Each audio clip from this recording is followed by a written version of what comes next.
Hey everybody, just going to take a quick break from the show to tell you a little bit about Shutterfly. If you're like us, you take a lot of pictures because you have a camera right in your hand all the time. How would you not take a lot of pictures? And we're taking all these pictures, more than we've ever taken in the history of the world.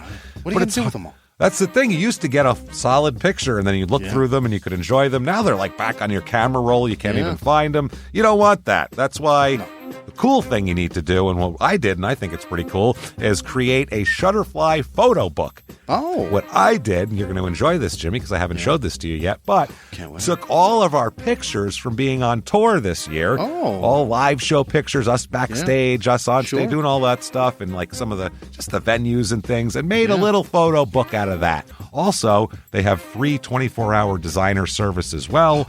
With their 24-hour designer service, a professional designer is going to lay out the book for you for free in just a day. Make something that means something with Shutterfly. Enjoy 40% off orders over $29 with promo code SMALLTOWN. See site for promotional details. And now back to the show. Hey everybody, just going to take a quick break from the show to get you styled up with Stitch Fix. Shopping's hard. It's hard. With Stitch Fix, you get a stylist, though, who understands your style, your size, your budget, and they do all the shopping for you. Wow. This is excellent. Shopping, I'm telling you, shopping and figure out your style, it's overwhelming. Let somebody help you when it comes to getting dressed. We don't know what we're doing, so we let Stitch Fix help us out. A Stitch Fix stylist there. They know what works on us. We get the prices that make us look really good, and it feels good. You get some confidence boost walking around knowing that you're looking decent here. Oh, yeah. Yeah, we just give the stylist our sizes, style, budget preferences. We order boxes when we want, how we want, no subscription or any of that required. And they send called Just For Me pieces as well. Like, maybe you'd like this, and it's awesome. Outfit recommendations, styling tips. You keep what you love, you send back the rest. It's super easy. Yep. You can do it, and we are doing it because it's excellent. Personal styling for everyone. Get started today at stitchfix.com/STM. That's stitchfix.com/STM. Now back to the show. This message comes from Greenlight. Ready to start talking to your kids about financial literacy? Meet Greenlight, the debit card and money app that teaches kids and teens how to earn, save, spend wisely, and invest with your guardrails in place. With Greenlight, you can send money to kids quickly, set up chores, automate allowance, and keep an eye on your kids' spending with real-time notifications. Join millions of parents and kids building healthy financial habits together on Greenlight. Get started risk-free at greenlight.com/Wondery. This week in Bloomingdale, Illinois, a man comes to town full of charm for the local women, but his shady past turns out to be a good indicator of his violent future. Welcome to Small Town Murder.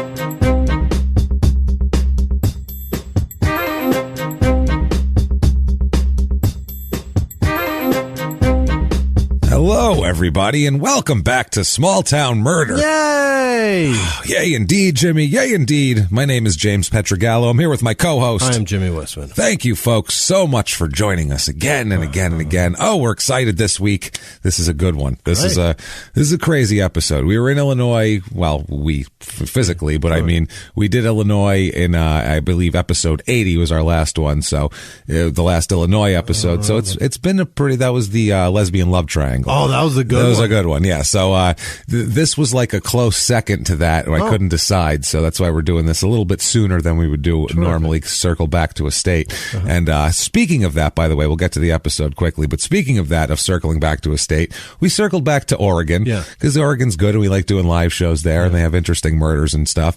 And for the love of Christ, I think twice in the show we said the apparently Willamette fucking valley wrong. By the way, everyone in Oregon, like everyone else that fucking sees it, guess how they say it? Willamette. That's how they say it. Willamette. That's how they say it. They don't say Willamette like you do. They say Willamette because that's what it goddamn looks like. So You take the cake now. You win. Minnesota, you know what? We messed with you for 2 years about Lino Lakes and you guys breaking our balls and thinking anyone cares about how your crappy town is pronounced. Guess what, Oregon? You guys win. Biggest bitches award. Small town murder all time. Good for you. That's Willamette? It's Willamette is what it is. It is Willamette. It's what we say Willamette, and they lose their goddamn minds. Wow. And so no Oregon episodes for a year. You're suspended. Sorry. That's what you get. Quit your bitching.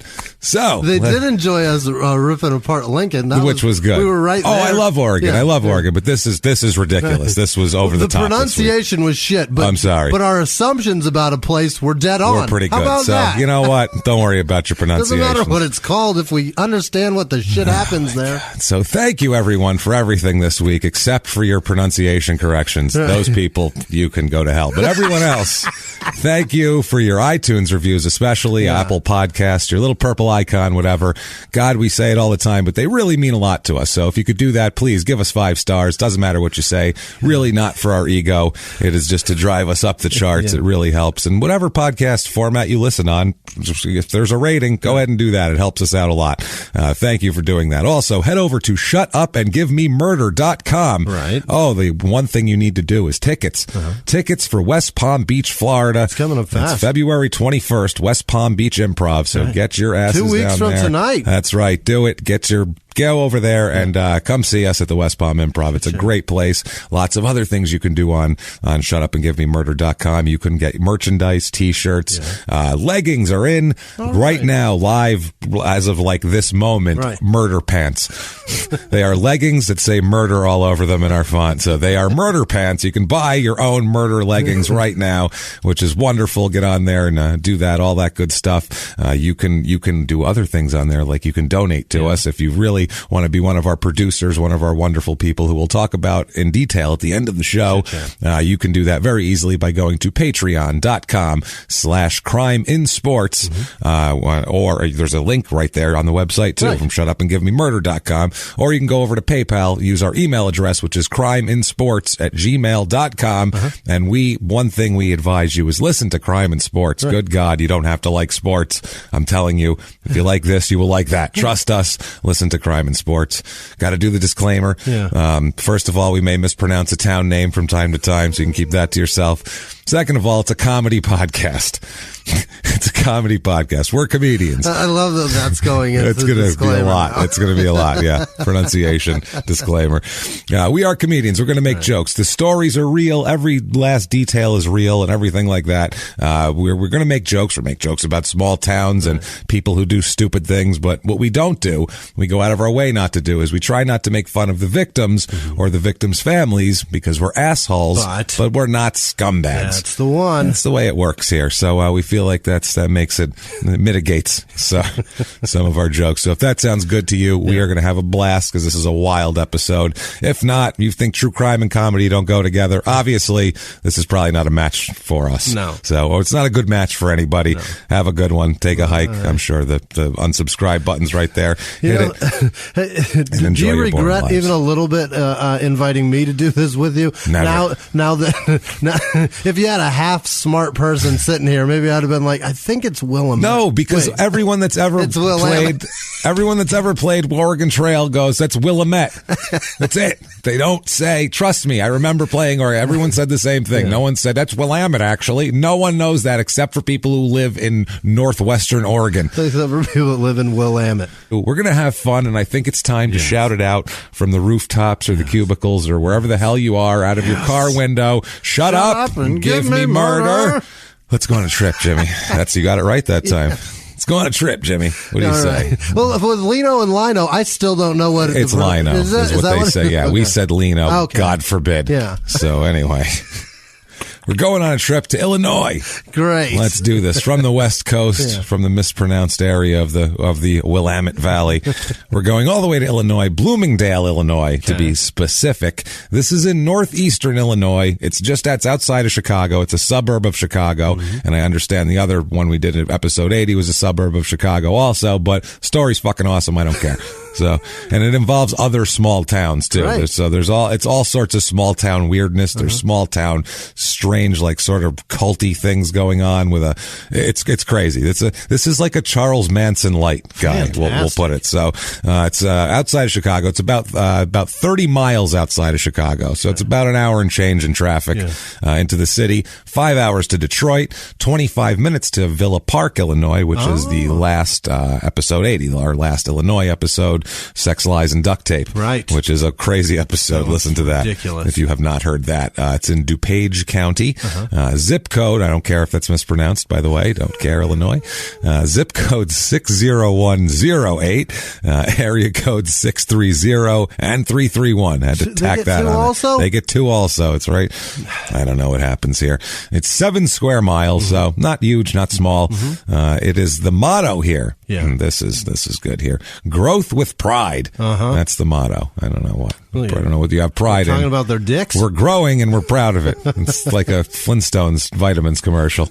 10 million strong and growing, They're but that's a grower, not how many. not a shower? Is that what they're saying? Or there's a lesser known one, though, that this is like their underground motto. I had to search for this one. This is like their 4chan underground motto. It's lesser known. Quote, less black people than Chicago, but you can still go to Cubs games. So that's, I feel like that's the pitch they're really making, as a matter of fact here. It's a little wordier, that one, I feel like. And, it's racist. So they're going to keep it on the down low, but that's what they're doing out in the suburbs. And it's there. Bloomingdale, like the store. Yeah. Right. Is there any link to that? Not at all. No link. None whatsoever. Okay. Great. It's apparently in this county, it's one of the earliest settled areas around here. The Meacham family came here in 1833. Who was the Meachams? Well, we'll talk about that. You don't know Jimmy? No. Jesus Christ! Now that's it. You know what? This show's over. I can't deal with Jimmy. If you don't know, if he doesn't know who the Meachams are, who arrived in Illinois in 1833, wow, what do we have to talk about anymore, Jimmy? How are we going to do this? They came here later on. Some more families came. It was originally called Meacham's Grove. Here. That sounds lovely. Silas, listen to these: Silas Meacham, Lyman Meacham, and Harvey Meacham were the first party people. Yeah, party people. Those guys. So many sweater vests. Silas, where's Lyman? We got to get this fucking party started. It's like a 1984 Motley Crue concert every night there. That's what it is. Just broads everywhere. And they're brothers? Strippers throwing their clothes off and cocaine piles on the table. Yeah. Apparently, they're all related. I don't think it was a coincidence. So I'd your name Meacham too? Let's move to Illinois. Wanna? Okay. And then they all just got in a carton. I assume they're brothers and there's no parents because they murder them for those fucking names. You know that. Those are terrible. Thanks for calling me Silas. They were the first settlers here. They cleared away snow from a spot and said, all right, this is where we're going to start a town. Yeah. And they pitched their tents in March, and there was still snow on the ground, which should have been a sign that they should keep going west. Keep moving. Keep going until you hit the ocean. This is the warm time. If you hit the Willamette Valley, they'll go south though, because people there are assholes and they'll fucking correct your mispronunciations constantly, and nobody wants that. Right. So I'm just kidding, people. We love you, Oregon. So, but you're not getting an episode for a while. I'm sorry, you're suspended. So there was a lot of natives there at the time. Obviously, this is not unoccupied territory. Every time they go, let's settle this, it's like people come by and they're like, no, we got this already. We already did. We're already here. It's cool. It's settled as fuck. A lot of natives, completely settled. Look around. There were their neighbors there, and the only people there were natives and the Meachams. That's it. And the natives were cool with the Meachams. They let them stay, which is a mistake, obviously. For a minute, yeah. They were peaceable and quiet, they said, and but the way they put it, the Meachams in their little diary here, is that they were, quote, generally peaceable and quiet, but filled with all manner of superstitious and savage peculiarities. My word. So they're observing the native people like they're, some sort of project, some sort of like zoological, some zoological, like Lewis and Clark collecting animals or something. It's super weird. I hate that they called them superstitious. It's not that's called culture, you white fucks. Oh shit, Jesus Christ, Good man! God, they found one of the things was after they got there, the Meachams, they found a dog in a grove hanging from a limb to which it was hooked with a piece of tobacco tied to each foot. And they were kind of like, that's weird. This is, he didn't do that to himself, probably. He was like, I can't take it anymore. Never mind. He just... This tobacco will tell everyone of my pain. And he just hops up on there. No. Or he was solving his own cancer. Maybe. This is what did it to him with the leaves. And apparently the natives said that they had some bad luck and the dog was offered as a sacrifice. Wow. Wow. I would say so. It was known among the Native Americans as the Piniac Grove. Yeah. And there was a root there that was like a potato. Apparently that's what they named it after, I guess. That's a Piniac? A Piniac, yeah. I guess that would be a Piniac, some sort of off-brand potato. I'm not sure. Not exactly Idaho.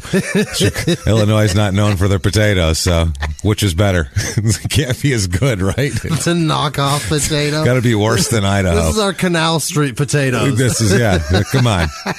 Grab it. What do you want? It's got starch in it. Hey, grab a sack. It's the Long Island potatoes. We grow them out there, too. They're all right. They're not bad. I'm not going to lie to you. They're not like Idaho or nothing, but they're a lot closer. So, what the fuck? You know what I mean? You can mash it. I tell you what, you buy a bag, I'll give you a date with my sister. What do you say?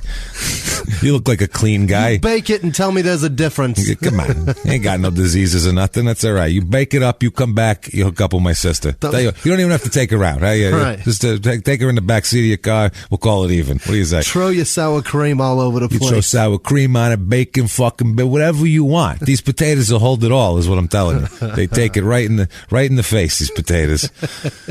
So, Jesus Christ, man. So they apparently they would loan each other things. The Indian people that were there and the Meachams would loan each other things. The Meachams got pissed off at one point. Harvey Meacham loaned a very valuable rifle of his to the natives for several days on the promise that they would return it, and they brought it back on the appointed day. So then they figured they could trust them. Right. So then they started always like letting them borrow stuff, and they would like teach each other things. They started loaning with a gun. Yeah, they started like his best rifle. He said, "Well, tell you what, here's my best rifle." He said, "If they bring it back, then they're good people." So they brought it back right when they said they were gonna. So they said, "Hey, these people are all right. Everybody's okay." If I don't know somebody nor trust them with my life, I'm not loaning my here's a gun. Hold on, I'm gonna turn around and farm stranger. some things. Yeah. Hold on, I'm gonna hack up these. What were they? Piniacs. Hack up these Piniacs real quick, and I'll turn my back, and you can shoot me and kill me, and kill my brother. Take our women. My gun for several days. Yeah, it's all right.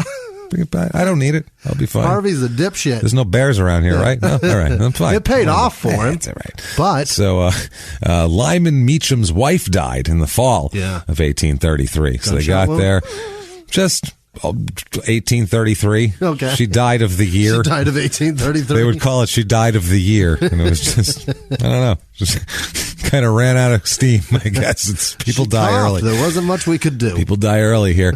Her coffin was made of boards taken from a wagon box brought from the east.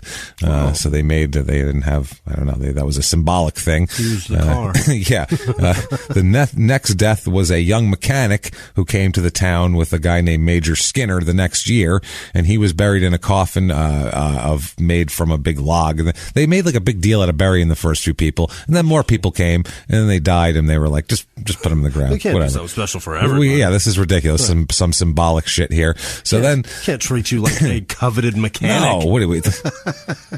And the wife of Lyman, right? She married a guy named Lyman. You know what a good nice lady she was. He said, "My name's Lyman," and she was like, "You know what? I can live with that." And a mechanic in 18... A mechanic of what? That's a carpenter. I was that's not a mechanic. I've played Oregon Trail, right. And you break an axle, and can you stick an axle? It doesn't really take mechanical skills. It's kind of just... It's a heavy piece of wood. You do it. That's straight. That's it. I don't know what the hell is going on. That's a carpenter. Yeah, you'd have to build... Yeah, right. You build like the spaces for it to go into, the joints and everything. That ain't a goddamn mechanic. No, not at all here.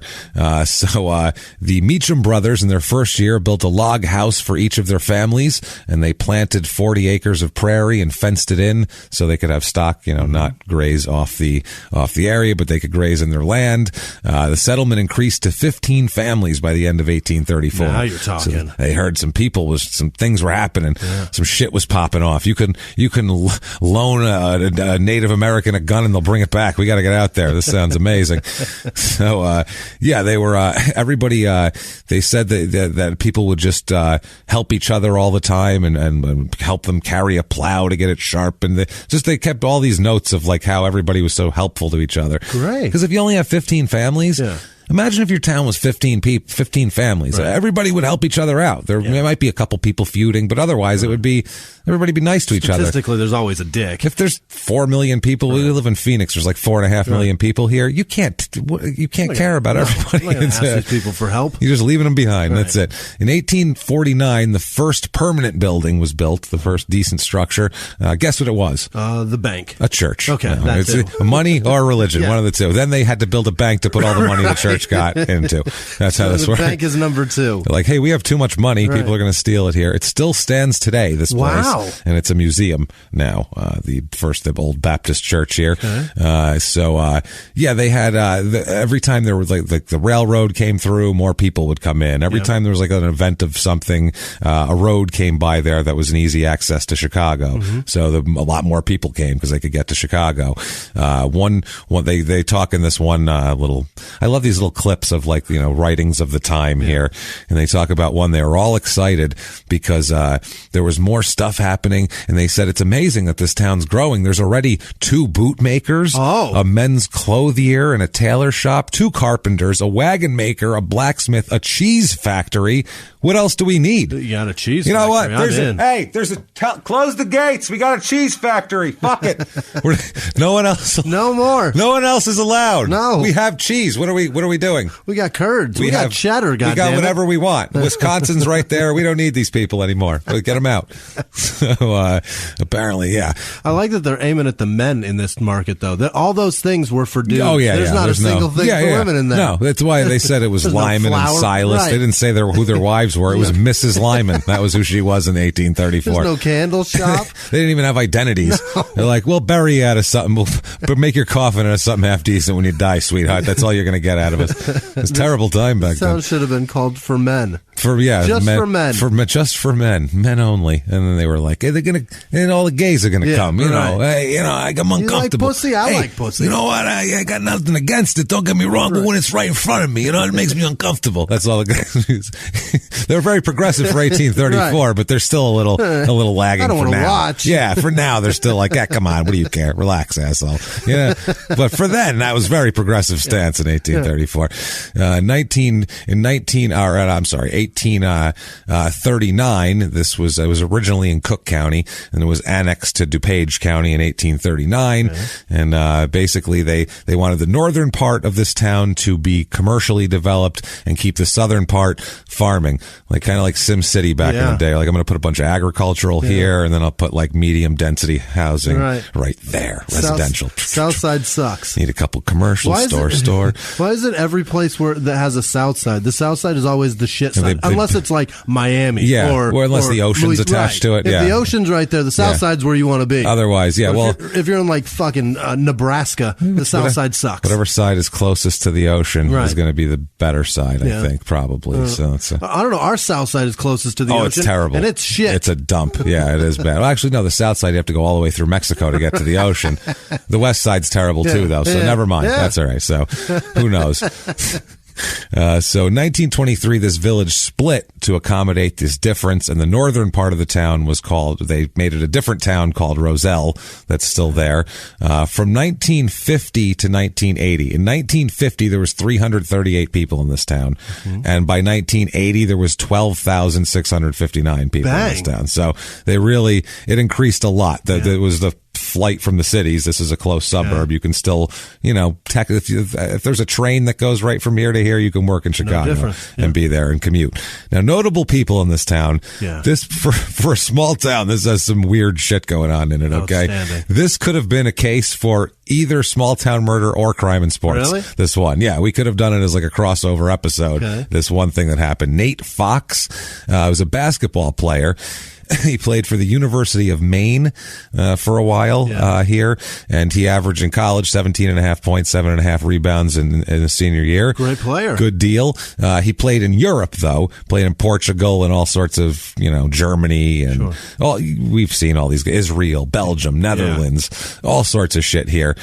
So March 2008, he was suspended from the world of basketball. All of it. A worldwide suspension, literally a worldwide international suspension for 7.5 months after a positive drug test it was doping, so I guess it was steroids or something like that. Must have been a whole bunch of them. Yeah, I think they test like in the Olympics, in European basketball, maybe. I have no idea. But, anyway, he was a good player in the Baltic League. He was MVP of the month a couple of times. Anyway, he ends up getting back in 2014. He's living in Bloomingdale here, and, he's shot to death in his driveway. Holy shit. By a businessman named Jeffrey Wayne Keller, who ended up being convicted of first-degree murder. It was a big public crazy thing with a love triangle. Awesome. And this guy ended up killing this basketball player in his driveway over a woman. Shit. It's a crazy story. Yeah, it would have been a good small-town murder. And then also because this is timely, Austin Jones. Do you know who that is? He's a YouTube douchebag. Oh, Jesus. A YouTuber, like a singer or something, who has been accused of a lot of child porn recently. Very, very recently. He apparently was contacting underage female fans online. Scumbag. And persuading them to dance for him in videos and telling them how to twerk and shit for him. What?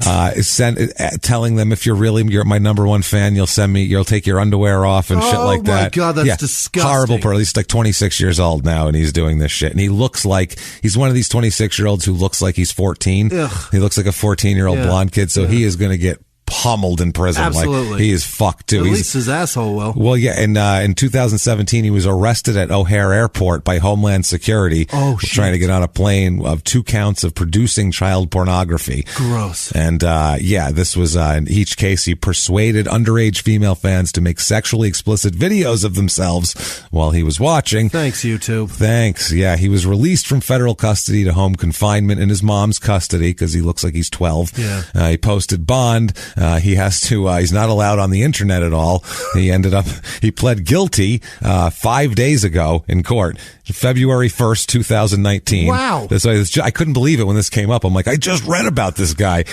He pleads guilty to a single count of receipt of child pornography, and he's about to be sentenced. What is that? I don't know. Receipt? It's a plea to get him down to a reasonable sentencing guideline that everybody can live with. But he's going to prison. Yeah. There's no doubt. He's definitely going to prison. He pled guilty, so he just now is waiting on sentence. He's waiting on sentence. It's a prison offense. There's no two ways about it. He's going to prison. I wonder how long he gets. I don't know, but it's going to be. Keep your eyes on that, everybody. What's his YouTube name? Do we know? It's Austin Jones. He goes by Austin Jones. Oh, that was a big dumb move. Should have picked a stage name, dickhead. Yeah, I don't know if that's his real name. Everybody's gonna know. I don't know if it's his real name or not. Oh, that's a good point. Who knows? But that's what he goes by.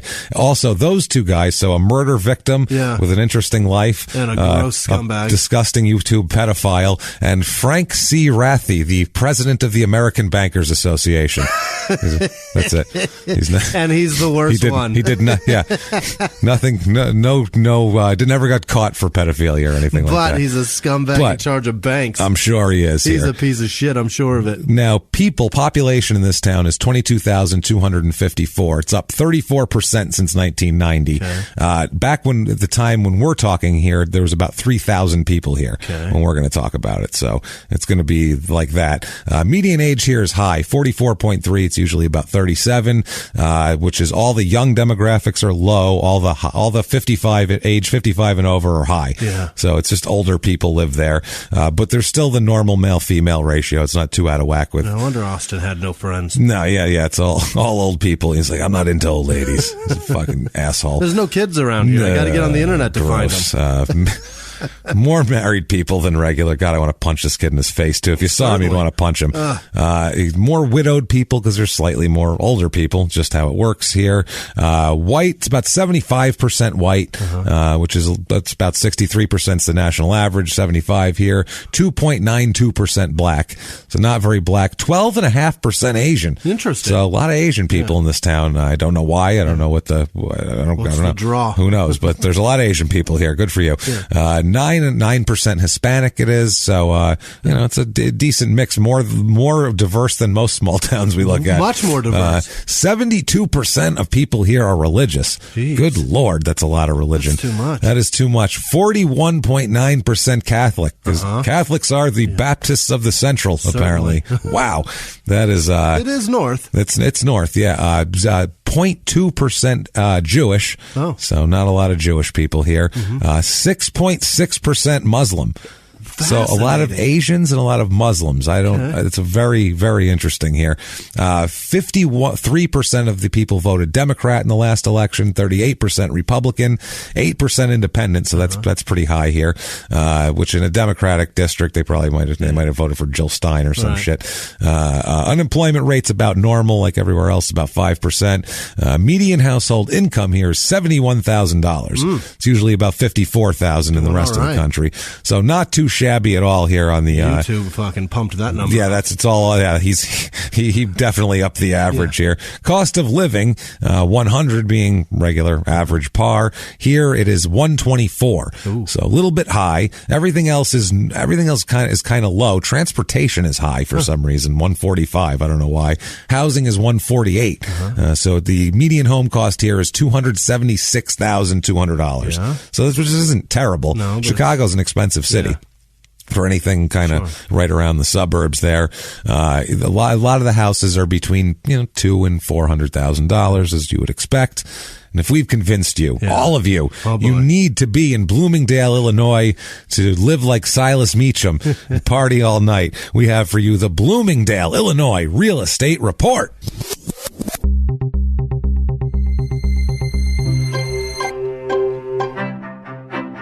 Found your average 2-bedroom rental here is about $1,680, so it's about $400 higher than the average. It's a little bit high, kind of commensurate with the real estate. Found a 4-bedroom, 2-bath, 1,878 square foot vinyl siding wonder. Shit, yeah. It's a vinyl sided. It's a nice little house, but it's what I mean. It's that house. That's everybody knows. Exactly what I'm talking about. $289,000. Okay. That's kind of your average home here. Yeah. I found a 3-bedroom, 2-bath, 2,149 square feet. It's made of stone. Yeah. There's no vinyl on it. It's like a nicer built house, probably a better foundation, nicer basement, better insulated. $374,900 for that, though. Yeah. It's a little more. Then you want to stretch your legs a little bit. Boy. Found a 5-bedroom, 5-bath, 4,800 square foot. Nice. It looks like a John Hughes movie house. Oh, it's a nice, like a nice house here. $690,000 Molly Ringwald house to live like Molly Ringwald. It's going to cost you for your dad to drop you off with your sushi lunch at your Saturday detention. It's going to cost you, damn it. Kirk Cameron poster in your bedroom. Oh, it's right there. Yeah, just growing pains all the way. We're all religious, so we may as well. There we go. No shit. Things to do here. Septemberfest. Batten down the hatches for Septemberfest. Holy shit, round the kids up. Septemberfest is coming. I can't wait for Oktoberfest. We're going to do Septemberfest. It's the annual end of summer gathering held the first Saturday after Labor Day. It's kicked off with a parade that ends right in Old Town Park. In addition to stage performances, they don't tell you who's performed, just people will get we're going to get Kirk Cameron. Local bands and possibly Kirk Cameron, but you all have to convert to whatever the shit he's preaching nowadays if you want Kirk Cameron to come here. I guarantee it is the most extreme of Christianity. I'm sure whatever it is. Yeah, he makes weird movies and shit. He does Christian movies that they sell in the discount bin at Walmart. I had a plan to go get, because movie theaters will give you the poster of whatever's there. Yeah, when they're getting rid of it, right, unless employees claim it. Right, yeah, I remember that as a teenager. And I it. I asked the guy because there was a Kirk Cameron one for. Oh, that's hilarious. It said like, puts the Jesus back in Christmas, and it was like a fighting thing. God, it was crazy. He's fighting the demons for Jesus. I was like, 2 questions. One, him and Santa are tag teaming. 2 questions. One, can I have that poster? And 2, how many tickets have you sold? And he goes, we haven't sold a single ticket. No one wants to go to this. I was like, how long are you going to have this in the theater? He's like, I don't know. Maybe it's already done. Anyone who would want to see this will not leave their house. They're all on house arrest, as a matter of fact. Kirk Cameron's on his way down. That's the only ticket we sold. It's just him. It's just his mom. This festival, in addition to Kirk Cameron posters for all, there's a car show, a quote family-friendly carnival. I don't know why it would be. They all are. It's X-rated car, as opposed to all those X-rated carnivals out there, where you're just you have to, instead of a clown's mouth, you have to shoot it up a stripper's ass, and it blows up and. Fucking, you know how it goes, Jimmy. This is all in the same. All bachelorette party. You know how it is. Novelty toys. Dick straws for the kids. Everywhere. Everybody. Dick straw Slurpees for the kids. Everyone wants it. With dicks all over. Who doesn't want a Dick straw Slurpee? Kids? What flavor Dick straw Slurpee would you like? What does the dick straw have to do with it? Makes it taste different. Tastes like shame at that point. So, I haven't slept in 2 days. I'm a little delirious here, guys. So this is what you get. When you finish the cotton candy, the stick doubles as a fleshlight. Yeah, it's amazing. It's going to be awesome. You're going to love it. This is my daughter. So, variety of food, craft vendors, and a Lions Club beer tent, because it is Illinois and we're getting shit-faced. Crime rate in this town, what we're interested in. Property crime is about 20% high. It's a little bit high on the property, but violent crime, murder, rape, robbery, and, of course, assault. Don't you dare forget about assault. The Mount Rushmore of crime is about 25% lower than average. Great. So they will steal your shit, but if you give it up, they're not gonna hurt you. Okay. That's the difference. You do it peacefully. Like, listen, give me all your shit and I won't do anything. You're like, okay. And he's like, all right then. And he leaves. And you're like, oh wow, that's just like the natives who borrowed the Meacham's rifle. They're very honest people around here. Give me that. Yeah. I might bring it back on time. Maybe I'll bring it back to you. You never know. I won't use your credit cards. I'll steal your wallet, but I'll only take the cash and anything else you have of value, but not your credit cards. Because you know what? That's a pain. You got to call the place, and I'm a nice guy. I can't do that. I might be a criminal, but come on, I got my limits. So let's talk about a murder. Yes. Shall we? Let's do it here.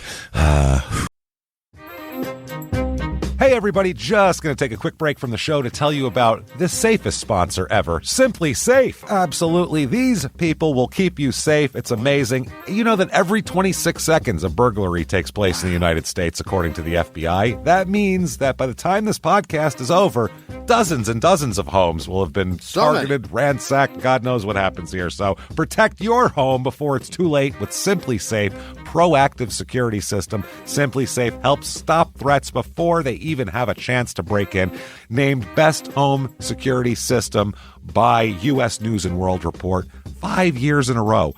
And by us for about the last 8 years as well. If you trust us, believe me, you want Simply Safe. So visit simplysafe.com/small to claim 50% off a new system with professional monitoring plan and your first month free. That's simplysafe.com/small. There's no safe like Simply Safe. Now back to the show.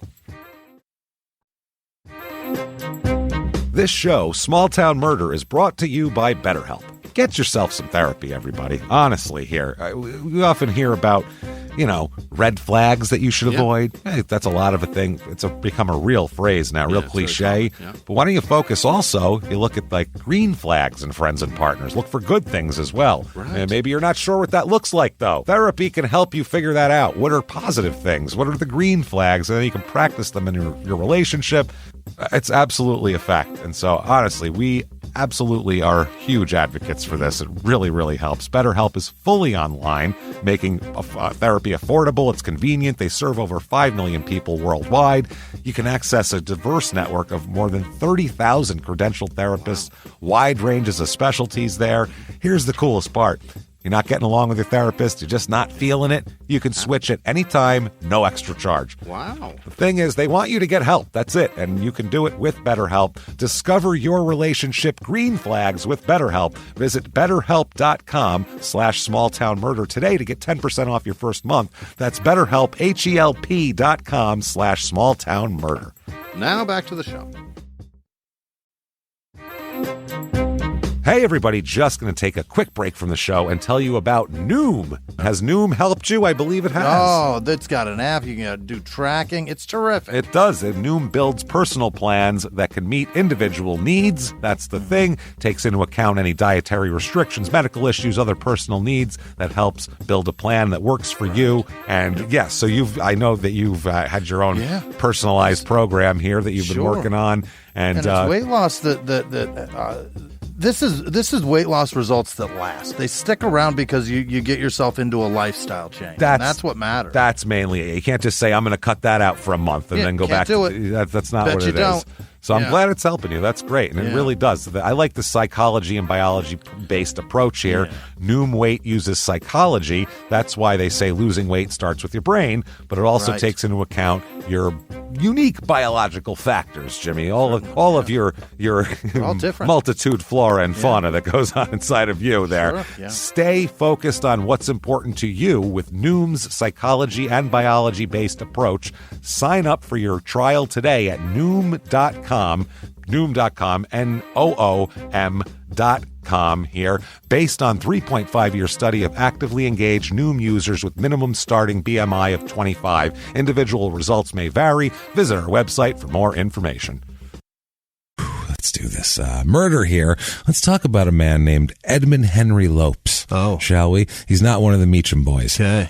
This guy. And he's not from Bloomingdale either. No? Not even from Illinois. Uh-huh. He's born in Plymouth, Massachusetts. Oh. This man. We're going back in time for this one, Jimmy. Good. We're going back in time. This is we're going back to think about this. This is going to happen in the late 60s, early 70s. Jesus. Oh, psychedelics. And this is... it's so musty. I don't know if it got to Illinois. I'm sure there's a lot of weeds. It's going to be definitely like weed and incense and patchouli scented this whole episode here. But then it's not really because there's not a hippie in this entire thing. Not one. It's kind of the opposite of that. But really? It's the time that it's going by. And this guy is like Midwestern Charles Manson. Oh. Like in California, to be Charles Manson, you had to be like a hippie Suave. and cool and like do acid right. and have acid to give to other people to then dominate their thoughts while they were tripping. Gee, people are like, he was a genius for getting, give them acid and then make them think things. Right. I'll believe, if you give me acid, you could tell me anything and I'll believe it. That's a good point. You're on acid all the time. You're drugged. On acid, which isn't, right. It's not just sleeping pills. No, you could tell people anything and they're like, whoa, I see it. I can see it. Right. It's fucking crazy. Yeah. So, no, this guy without the drugs here, Edmund Lopes here, Plymouth, Massachusetts. He's born way back in 1936. Yeah. So he's an old-timey Lopes, fella. L-O-P-E-S? L-O-P-E-S, okay. 1936, Plymouth, Massachusetts. In his high school yearbook, his motto was, quote, "Speed is our safety over thin ice." So that's kind of like you got to gun it through the turns, I guess. I guess it's the same theory. Speed or safety through thin over ice. Thin ice. So if you're going over thin ice, don't slow down. Right. It's kind of like in Funny Farm when they were crossing the bridge. Yeah. It's just termites holding the hands. You got to gun it. You can't go slow like that. You're going to creep through it. Back up and gun that shit. Back up 100 yards. Give it a head start. He was in the Marines for a little while. Oh. This guy. He's a tiny guy. Yeah. He's 5'3". Oh. So you could bully this man. Yeah. Like, and full grown. He's a very small man. I got to get me one of those. But ego. Oh, really? Big ego. He's that's what I mean. He's your size? He's like Charles Manson. He's a 5'3" guy who wants to be thought of as tough, and he wants to be thought of as he doesn't want to be thought of as, hey, little guy. That's not how he does it. Okay. I feel bad for sorry if you're 5'3" guys out there. I feel sorry for dudes that are shorter. They know it. They're like, I get it, motherfucker. They either have a sense of humor or they're a total dick. Yeah. One of the two. It's kind of like a big fat guy. Right. Either a total asshole or the funniest guy in the room. One of the two. You're not getting an in between. It's the truth. It's the truth. It's when you feel insecure about something or you feel inferior, you tend to compensate for that one way or the other. Yeah, and a guy like that also 5'3", wants to prove he's tough. He joins the Marines. Yeah. He also played, I guess, semi-pro football for a little while. I don't know at what level that was. Back in the 40s and 50s, they had a bunch of little local football leagues that they'd pay you $5 a game to go out there. They use them as the chains. They just lay him down, mark the spot, lay down again. I don't know what he would do in football. He's a punt returner or something. I don't know what the hell. 5'3" is that's small at any time in football. That would be a very small man. That's a horrible.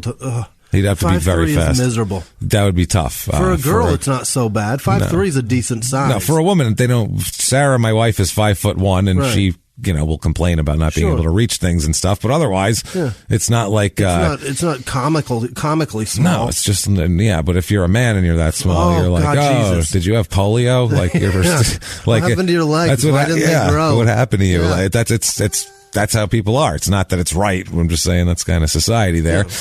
So he ends up getting married. Yeah. So he's a Marine, semi-pro. He ends up getting married and has 4 daughters. Wow. With his wife back in Massachusetts. Yeah. So he's a military guy, and he gets out. He plays a little football. He marriage and 4 kids, and this is back in the 50s when that's what you did. You got married. I hope she was 6'2". And you got that would be the best. Yeah. All the daughters are like 5'11". Yeah. They all tower over him at age fucking 12. That would be amazing. And then he's walking them down the aisle, and they're bent over to hold his hand. He's so angry. He's just so. And this episode is about him massacred at an NBA exhibition game held in a small town. Those tall sons of bitches, and he just goes there. At a Harlem Globetrotters game. I'll kill them all. I hate tall people. So he's got a wife and 4 daughters in the 50s, which is like a sitcom. Like, oh, dad's the only guy, and that would be like a 50s sitcom of him and all his daughters. They all have little bows in their hair and skirts. But instead of in non-50s fashion, in a 50s sitcom, he'd come home in a tie every night and take his sport coat off and smoke a pipe like Ward Cleaver. Instead, he abandons his wife and 4 daughters. That little guy just abandons them. Thinks there's a better life somewhere else. This guy, by the way, much like a Charlie Manson, is the ladies are mesmerized by this guy. Don't know why. It's so, and people will say later on that I don't know. Women were. I don't know why. They'll say, I couldn't figure it out. It wasn't like, there's some guys you see, and you go, oh, obviously, that's why women like him. It's fucking guy's handsome or whatever. He's got some sort of something. Yeah. This one, he doesn't give off any palpable air of anything special, yet they're just like, why do they all flock to him? I don't understand it. There's a guy named Kieran that works at the clubs here. I've seen him. I mean, he's a friend of mine now, but I've just looking at the man, I'm in awe of what the fuck he looks like. He's the most handsome people son of a all the time ever. There's handsome people all the time. I worked with Jeff Dye a bunch of times. Jeff Dye is a comedian. He's tall. He was on NBC with some TV show there. I don't remember what the hell. It's him and like Terry Bradshaw. I forget what it's called. Traipsing around Asia or some shit. I don't know. It's called Canceled. It's canceled. It was canceled actually. But Jeff's a great guy and a funny comic, but a fantastic dude. But he's you have to have some sort of confidence to hang out with him because he's like 6'4" and the most handsome man. And also well-mannered, well-spoken, polite to everyone on earth, from the lowest person to the most it's ridiculous. People like that, you go, I can see why girls like that guy, probably. This is not that man. And he generally doesn't discern between male or female. No, he's just nice to people. He's not gaming to fuck somebody. He's just nice to everybody. I've seen open mic comics come up to him and just be like, hey, man, and he'll be like, hey, that's a cool shirt. I like that team. Where are you from? And talk to the guy for 20 minutes like he mattered. And this person doesn't matter at all to him and can't help him or anything like that. He's a nice guy. So this guy, complete opposite. The chicks like him. No one knows why, but they do. And he abandons his wife and 4 daughters. Unbelievable. Don't need them. Moving on. So picture a man with a flat top and a tie that's a little too short, walking away in black and white. That's what that looked like, I assume. So he ends up developing quite a little bit of a criminal record as he goes around to these places. He picks up a little record here and there. You're gonna get caught, little buddy. You stick out. No, not him. He's gonna pull it off, man. He develops a criminal record, including car theft, contributing to the delinquency of a minor, disorderly conduct, things like that. He just kind of builds up a general resume of fuckery. Abandons the family, does a bunch of stupid illegal shit. Panhandle behavior, Don't basically. steal a car when you're that size. No. That guy clearly doesn't belong. Well, they'll be like, oh my God, that car's driving itself. And then they're like, no, it's not. Never mind. There is a child behind the wheel. I'm sorry, sir. Do you have your license? This isn't your car. What the fuck? The cars back then, the seats were very low, too. Like an old lady, you couldn't see them. They'd be sitting, over the steering wheel. Now you can boost your seat up. Her white hair sticking right above the door. Yeah. Short people are going to be mad at us. By the way, Jimmy is a short person, so don't be mad. I'm a terribly short person. Yeah, he's very short. It's embarrassing. Jimmy picking on this guy is like... It just feels good. It's just, it's really arbitrary. It really isn't that much of a difference, I'll be honest with you. He could likely say the same shit to me. Yeah, they would... If this guy had, like, tall shoes on and Jimmy had sneakers on, Jimmy, you couldn't say a word. Same size. He'd be like, all right, fine. So... We're just having a little fun. So he finds women, though.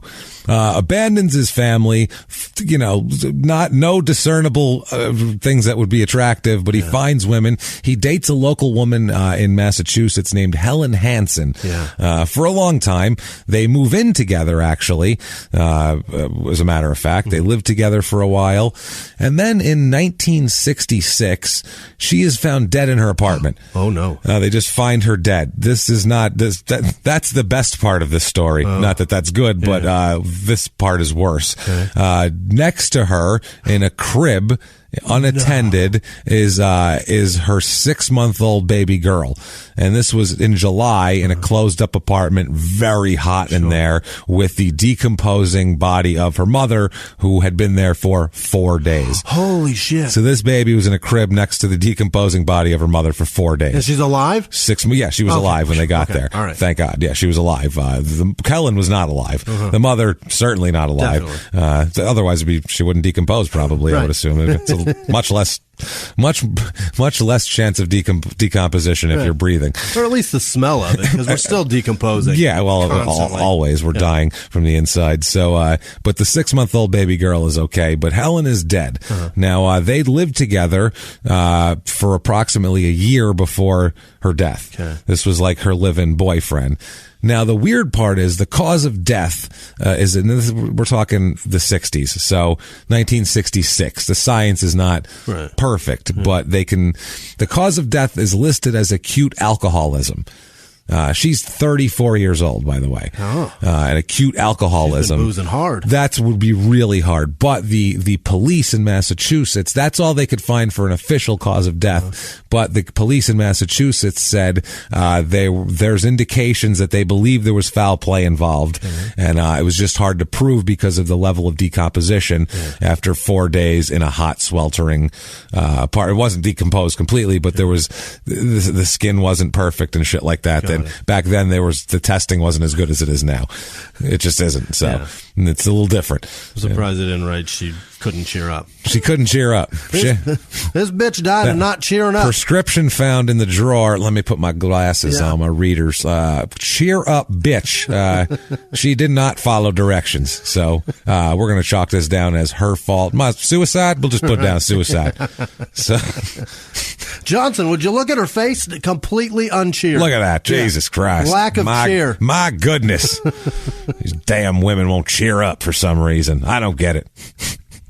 We tell them to, and then they just don't do it. We go, listen, woman, cheer up and take speed and clean the house. And then they get grumpy still. I don't get why. And you can't have a career, and if you do, you're going to get paid half as much. But cheer up. And your bills are twice as expensive. This is the 60s. Enjoy. So, yeah, ridiculous. So the whole thing was very shady and gray and mushy, and the police were very suspicious and were really curious about this whole thing. Edmund moves pretty much immediately after this. He moves out of state, leaves Massachusetts, and moves where? To Illinois. All right. Moves to Bloomingdale, Illinois. As a matter of fact, that sounds familiar. I think the Meachams are from there, if I'm not mistaken. And some natives? Wasn't there a story you told me about a rifle, I believe? Jimmie knows all about this county's history. It's amazing. Lore. He knows it all. It's weird. Here, he does not go by his name. No. He goes by Jasper Brown. Well, why would you do that? If you're... if you're this guy, that fucking name. Jasper Brown sounds like an old prospector that just came down from the hills after 3 years and has to readjust to society. That's not a sophisticant of Massachusetts. No, after living with the wolves. Right. Maybe that's why it's like, they're all rednecks there. I'll call myself Jasper Brown. So he moves there, changes his name, holds jobs as both a school janitor, because this sounds like the type of guy you want around the kids. Right. Obviously, this is going to shape young minds. But they wouldn't know because the Jasper Brown's record is clean. Jasper Brown sounds like a school janitor. Yeah, it does. It really does. Yeah, I could totally. He's got a big, like a stinky, almost looks like a hand rolled stogie hanging out of his mouth, like a stinky cigar. He refuses to put out. You never light that. That's weird. Oh, it's not a cigar. I found it under the bleachers. Like 6 months ago, and it's tasty. I'll be honest with you. It's not bad. It's like a Slim Jim. Can't tell if it's dog shit or a Slim Jim, but it tastes fine. It chews fine. Mighty fine. Real nice. Mighty fine.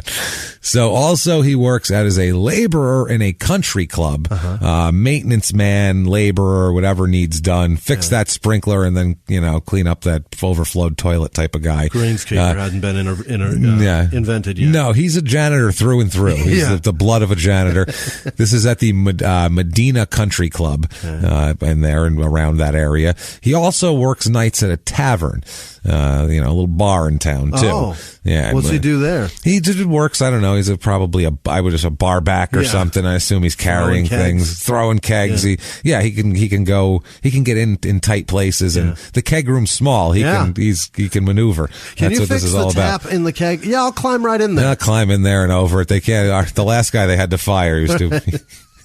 He was too normal size. He had a couple too many deep dish pizzas and couldn't quite get in there. So he works there. In 1969, he meets another woman. I don't know how he finds these women. He meets a woman named Phyllis at this point. Yeah. So he meets Phyllis. She is a divorced 43-year-old waitress. This is in Bensonville. They work in this restaurant. So he kind of gloms on to her at this point, and he's like, all right, I can do this. He's a little younger than her. She is, like I said, she's divorced in the 60s and a waitress in the Midwest, had a certain connotation to it as, when are you going to find another man? Right. I mean, clock's running out, sweetheart, You're in Bloomingdale. There ain't much here. So it's, one of those, back then that was, so he might have felt like he could, kind of move in on her a little easier. She might have been like, oh, easy prey. She's a little down on her luck at this point, and all she needs is a little, Jasper in her life. A little Jasper. So they meet and they get married pretty quickly. All right. So things move along fast then. So they get married pretty quickly and they settle together in Bloomingdale. The marriage is not wonderful though. No. From the start. It's because he's not a good guy. Okay. Let's just say that from the start. I'm always fascinated with how these people can change their names and then get married. Oh yeah. You know what I mean? In the 60s though, every paperwork was just written on a piece of paper. It was literally that. It was paper. Driver's licenses up until the late 80s were literally just chunk of paper. Yeah. You could make it in your typewriter if you had the sheet. Like it was weird. It was crazy. So you could you could have a fake birth certificate, no problem. There was no like watermarks or any of that shit. And it was just a piece of paper. So it was possible. It's just fascinating. You could disappear back then. Yeah. So easily. So easy. You could be a different, but that's what I mean. We don't know. They always say like in this, we never had a serial killer till the 70s. It's like, no, you had him forever. You just didn't know it. There was no documentation. Because people could just get away easily and you'd be like, a cow must have kicked her. I don't know. She's dead. And that was it. You didn't know what to call it. They probably left town. Well, they ain't coming back. How many like poisonings or things like that were ruled as natural causes back in the day? It's why H.H. Holmes did it for goddamn long. Because people would just disappear back then, and that was normal. You were able to build a house for torture mechanisms. What happened to Jenny? Oh, she went to the big city, and then I called the boarding house, and they said she left a month ago. Who knows? Maybe she's in Montana. She's clearly in the big city. She's in the Dakotas. She could be looking at. We have no idea what she's doing. There's no Mount Rushmore then, but she could be doing anything. We don't know. Jenny was off carving it. We don't know. She could have been. And back then there was a letter, it took forever and it might not get there. And who the hell knows? There was, shit. It was hard. By the time it does, she's already in another city. Under a different name. Postmarked in the Dakotas. Let's go there. She's in San Francisco. She married Silas, whose wife's died. Or whichever fucking Meacham was. Lyman. I think it was Lyman's wife died. Lyman. Yeah, Lyman. She probably killed herself. I have to be Mrs. Lyman Meacham? No, thank you. I thought this would be easier. No, I'm going back. June of 1970. So they met in 69. They get married. They've been together for a while. Rocky Road, June of 1970. All of a sudden, no one can find Phyllis. She becomes just family and friends who call her. Edmund here, we won't go by Jasper. Okay. We'll call him his real name here. Edmund Lopes. But the funny thing is, Phyllis ended up taking the name Brown. So she took a fake name. That's so weird. Which is crazy. She became Phyllis Brown. He never told her? No, of course, no. He has multiple shades of who he is, and he's different people in different places. So bizarre. This is crazy shit. This gets so weird. Okay. So weird. So, he would say different things to different people. One time, somebody would call her, he'd say she's in the tub. Yeah. Phyllis can't come. She's in the tub. She'd be out shopping. I don't know when she's coming back. She went out shopping with so-and-so. Yeah. One time she drank too much and, didn't come home last night because she didn't want to drive. So who knows? She's sleeping it off somewhere. She was responsible back then. Yeah. She's sleeping it off somewhere. Who the hell knows? She just couldn't drive. She passed out somewhere. She was just shit-faced. Yeah. And I didn't feel like picking her up. And then also some people, he'd just say, well, she left me. I don't know where she is. She left me. That's a lot of stories. And when people would start to put it together, you can't tell her sister and her mother two different things. Right. They're going to go, she was in the tub. Well, I heard she left him. Yeah. So she come back but he told and then take a bath? She was shit-faced somewhere. Who knows? Maybe it's all three. Maybe she was taking a bath, shit-faced, and then she left. And then she left him because once she came to and was sober, she said, my life is terrible. This is ridiculous. And it's his fault. My name is Mrs. Jasper. Yeah, Mrs. Jasper. So in late July of 1970, so over a month goes by, finally the restaurant they work at in Bensonville there contacts the police to say Phyllis stopped coming to work the month before and we have no idea where she is. Yeah. We asked her husband, who also works here, where she is, and he's given us weird. Yeah. We're suspicious. Every day the story changes where she's at. Yeah, so we're getting suspicious. Yeah. You might want to just take a look and just make sure she's not, whatever. So do a little welfare check on her. Sure. So now about the time that Phyllis disappeared, right around the same time period, this is another weird thing here. You want to space this shit out is what I'm saying, and you'll know what I'm talking about in a second. Right around the same time Phyllis disappears, Edmund becomes involved with another woman. A woman named Shirley Johnston, whom he met golfing. He golfs. He golfs. And he works at the country club. Oh, that's right. So he probably gets free rounds. Yeah. Off hours or something. Certainly figure it out. Free rounds. And so she is golfing with him, and he low center of gravity. He's probably a good golfer. He is. But he's not bad. Yeah. Maybe that's what he's been running back. He's hard to tackle. Go right under your legs. Like a tiny Barry Sanders, but littler. So, apparently, they become involved, and he becomes rather infatuated with Shirley right around late June of 1970, same time his wife disappears. So, apparently, though, it seems to everyone around his friends, her friends, that he's more serious about the relationship than she is. Okay. He wants to be like, we're like, just replace his wife with her. Right. Done deal. Yeah. We're in. You're going to be, you want to be Mrs. Jasper Brown or what here? Let's get it on. So, Edmund here, on July 31st, 1970, Edmund and Shirley have a fight over the phone where he's telling her, I want you to move in and all this. And she's saying, I don't really, I'm not as serious as you are. Right. We've only been seeing each other a month, and I'm just not as, I'm just dating, basically. So, this Edmund Lopes was not having this shit whatsoever. He goes to her home, mind you, to settle the matter, because over the phone, and I get it. Now we have texting, and there's no way to tell what someone really means in text. There's no inflection. Right. There's no you can't tone. Read sarcasm. There's no tone. There's no anything like that. So it's difficult over the phone sometimes too. A misunderstanding. You can't look in the person's eyes. So he says, "I'm going to go over there and settle the matter, and look Shirley in the eye and tell her how I feel." So what he does is he goes over, he breaks in her home, which is what you do when you want to talk to someone. Yeah. You don't set up a time in a meeting and surprise, bitch, I'm here. Meet him at a coffee shop or something. What you do is you break in and you hide behind the couch and you pop out of the shadows. Or under it. And you say, cheer up, bitch. It's 1970. So, yeah, it's insanity.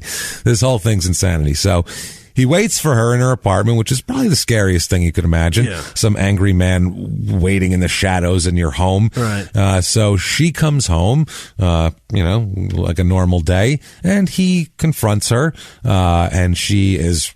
It's weird. She doesn't want to listen to him. No. Super weird, considering that, he broke into her home after she said, I don't want to see you anymore. Not only is she seeing him, but seeing him in her home uninvited, which is probably scary. So what's even scarier is at this point, Edmund grabs her and chokes her. Begins to choke her, and then says, well, I know what I'll do here. This choking is taking a while. It takes a long time, so I'll just stab her in the neck. Oh, no. So then he stabs her multiple times in the neck to the point where he leaves the knife hanging out of her neck. Wow. Drags her down to the basement and leaves her there, I don't know. With the knife in her. With the, choked her till he couldn't choke anymore, and then was like, well, I've choked the neck enough. I'm going to stab it now a couple of times. So he stabs it, leaves the knife in there, and leaves her down there to, obviously to die. Right. Yeah. So he takes off. He's like, all right, enough of that shit. Yeah. Tell me you don't want to fucking move in with me. Right. Thinks he's, made quick work of her, and it's not like he lives there. So anybody could have broken in and done this. And in the 60s, it happens. Well, it happens, and there's no DNA or anything. Right. So he'd just go, well, I wasn't there. And they go, he said he wasn't there. I don't know. That's all we have. Any witnesses? No. All right, then I guess case closed. Yeah. Problem is, about an hour later, old Shirley regains consciousness. Oh, wow. She's not dead. That's my girl. She's a tough one, Shirley, and she is not taking any shit. She wakes up an hour later in a pool of her own blood in her basement with full memory of what happened and a phone line that works just fine. And then she cheered right up. So, she cheered right on up. She calls the police, and the police come. When they arrive, they find her clinging to a post, trying to pull herself up, sobbing, just uncontrollably sobbing and trying to stop herself from bleeding. And they didn't know if she was going to make it because she lost so much blood and she was in bad shape, but she pulls through. Shirley does, and she survives. So Shirley's a survivor. And Jasper here, old Edmund Lopes, is kind of fucked because now he's got a living witness to a very vicious act. Yeah. He clearly meant to kill her. Right. He didn't. Right. That wasn't like a punch and then he walked away. Right. And he left a knife hanging out of her. This is fascinating. He's a bad man. So she's sobbing and bleeding, and they get there and they help her. Meanwhile, he takes off. Sure. He either way, whether or not she's alive or dead, either way, he knows they might have questions for me. Not a good place to be. I've been seeing her, and we work together, and people know we know each other, type of thing. So he takes off, disappears. Okay. No one knows where he is. Several days later, his car is found. Where? 5 days later, it's found in Illinois, around in the local area. Okay. Found, and inside the car, when they open it up, there is a newspaper clipping about the attack on Shirley Johnson. Oh, Jesus. On the front seat. He cut it out. So he cut it out. He knows she's still alive. Yeah. That's the important part. Oh, that's terrifying. That's the thing. He knows she's still alive now, because they, who would have known? Otherwise, he would have definitely thought she was dead. Yeah. But now it was publicized, this woman miraculous thing, this someone broke in her house and all this shit, and now he knows not only is she still alive, but they're looking for him. Yeah, and he's definitely wanted, and they want to have a chat with him. How many times? Let's just say, bitch whore. Oh my God! So he was angry.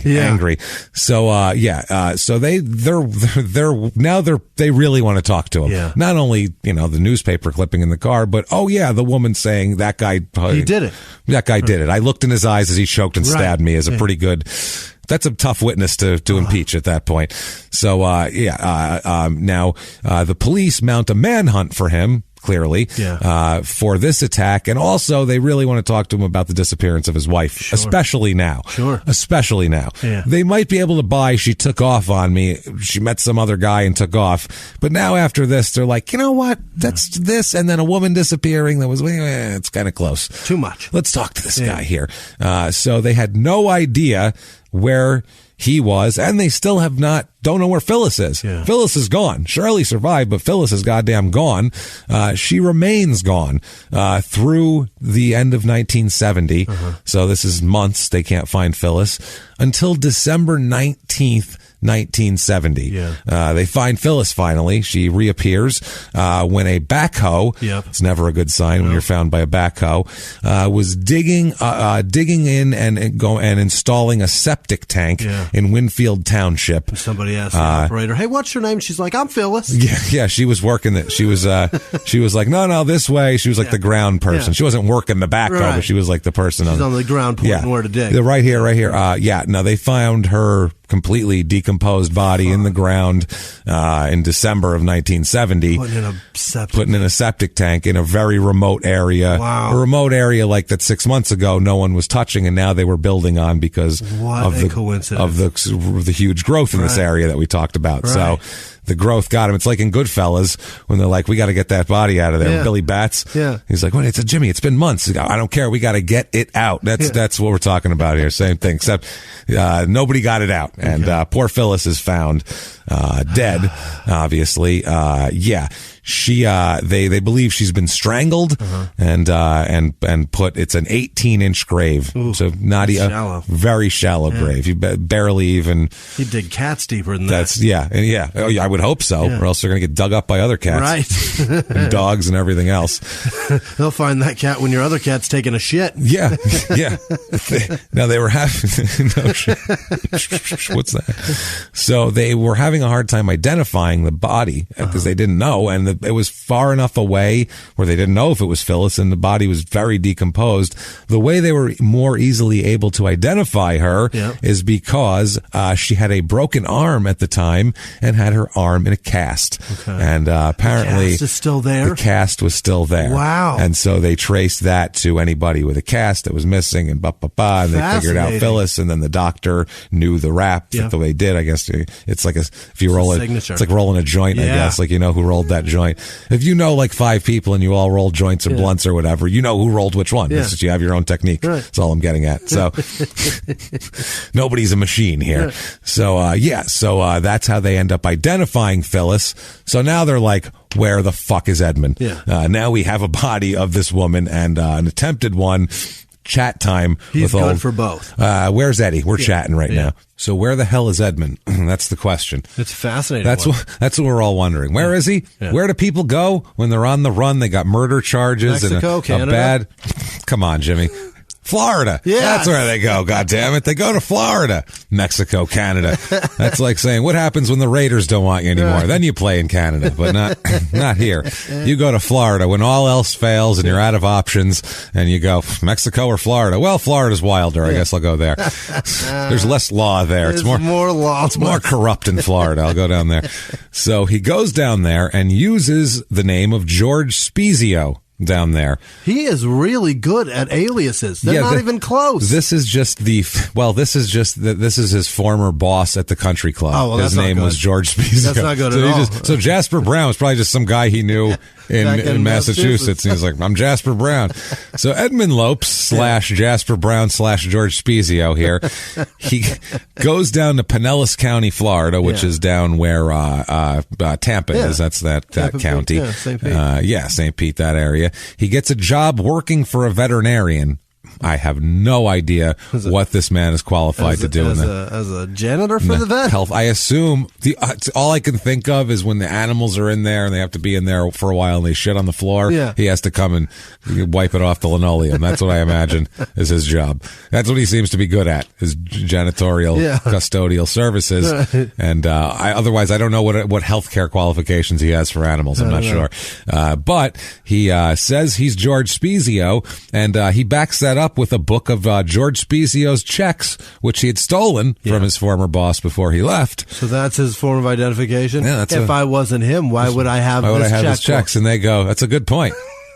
It's 1971. We have no way of proving anything. Sorry, I guess, yeah. Okay, George.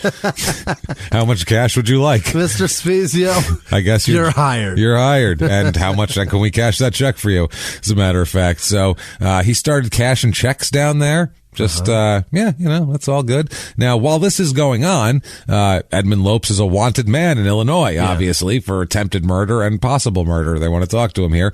And so there's a photograph and a description of him circulated throughout the United States. Right. So keep an eye out for Edmund Lopes / Jasper Brown. Right. Now, finally, down in Florida, he attempts to pass a forged one of George Spezio's checks here, and he is busted for it.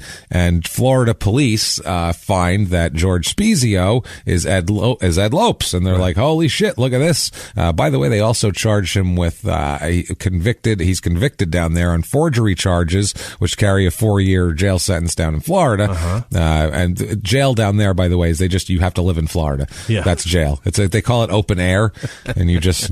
That's why Florida's so crazy. Stay on the peninsula. There's no prisons. Right. They're just like, you have to go to, well, look, where's he going? St. Pete. All right, you're done. You have to go to Fort Lauderdale. Jacksonville for you, son. He's like, oh, man. Enjoy Daytona. Damn it. Shit. I didn't want to go to Tallahassee. Shit.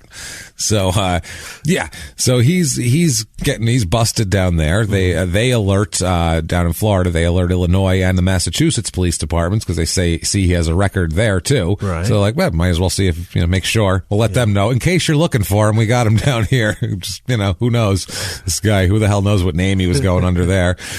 So then he's, returned to Illinois to stand trial for the attempted murder of Shirley Johnston and also the murder of his wife. Right. So, this is in April 1971, there. That's funny too, because they ended up going the bad check down there. Yeah. They went to the real George Spezio in Illinois and they were like, were you trying to pass bad checks? He's like, what the fuck are you talking about? No. That checkbook is actually stolen. I don't know where it is. I lost it or whatever. And then, in today's climate though, somebody would be like, somebody stole it. Yeah. No, he was like, I must have misplaced it. I don't believe it. I must have misplaced. I mean, I never lock my doors. Oh, that gun?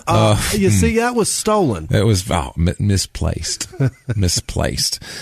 So yeah, anyway, that they showed him the picture of this guy and he said, well, yeah, that's Edmund Lopes / Jasper Brown here.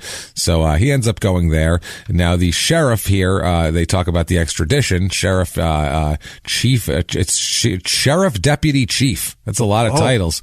You're a lot of it's like up the chain. Yeah. You're a sheriff, then you're a deputy, then you're a chief. You're the sheriff of all deputy chiefs. Well, he got demoted to deputy. Yeah, sheriff to deputy. Now he's chief. What is that like? Sheriff, deputy chief? Yeah, I think he's the deputy chief of the sheriff. Chief? But they just didn't, there's no punctuation in the title in the newspaper. Sheriff deputy / chief. I think he's the deputy chief of all sheriffs is what I'm going to go with. Okay. Robert Susek.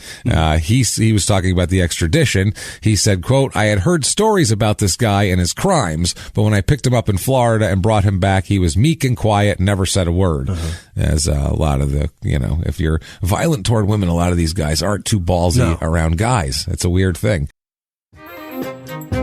Hey, everybody, just going to take a quick break from the show to tell you about a healthy, delicious item, Hero Bread. And we're both trying to get healthier this new year.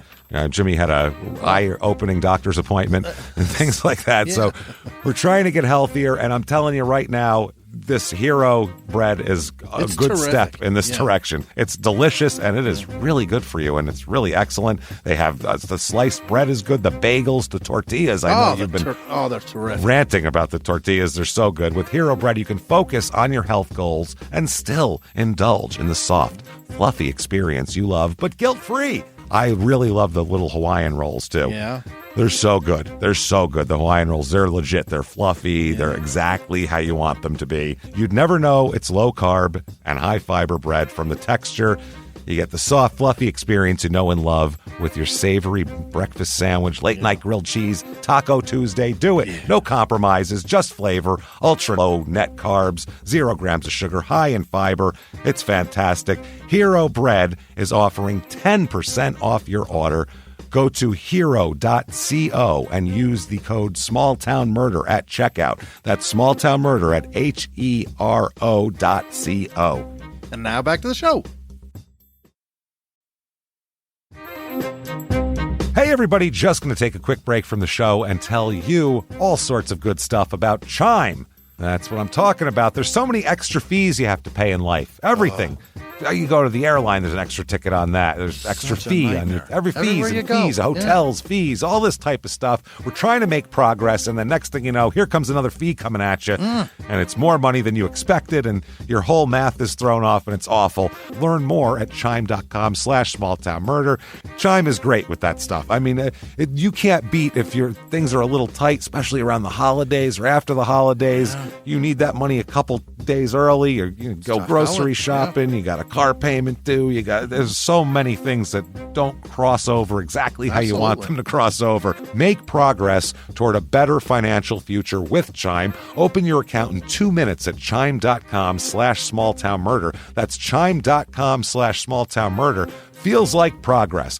Banking services and debit cards provided by Bancorp Bank N.A. or Stride Bank N.A., members FDIC. Spot Me eligibility requirements and overdraft limits apply. Boosts are available to eligible Chime members enrolled in Spot Me and are subject to monthly limits. Timing depends on submission of payment file. Fees apply at out-of-network ATMs. And now back to the show. You see that all the time.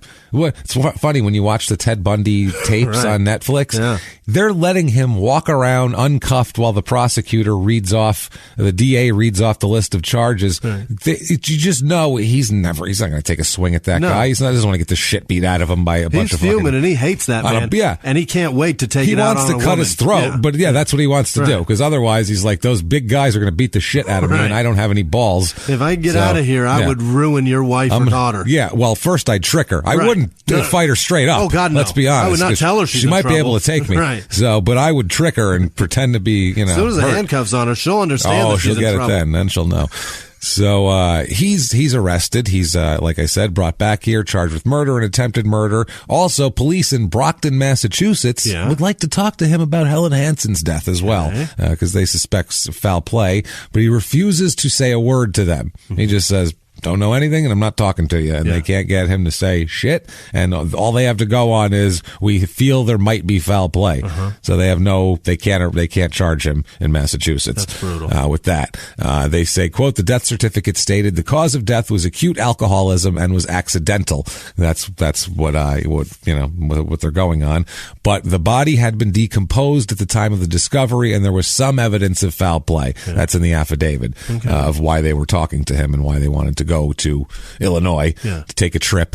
Now, what he does, he has no way of getting out of the Shirley Johnston thing. That he can deny all he wants, and Helen Hansen and even his wife, but Shirley's alive and goes, that's the motherfucker that did it. That's a problem. You can't do that. So he has to plead guilty to that. He knows he's dead to rights on that one. So he pleads guilty to attempted murder, which is a big step for this guy, I feel like. He admits to it, the whole deal. On October 18th, 1971, he pleads guilty to trying to kill her. He's sentenced to up to 20 years in prison for that. Up to 20 years in prison, depending on a bunch of factors. Now there's also now he has to go to trial because he will not plead on the murder. He says, I don't know anything about Phyllis's death. Nothing. Not me. She took off, and she must have hooked up with a bad fella, and he put her under a future septic tank. I don't know what to tell you here. But there's a trial, and in January of 1972, he is convicted of the murder of Phyllis. The jury rejects a plea for the death penalty at this point, though.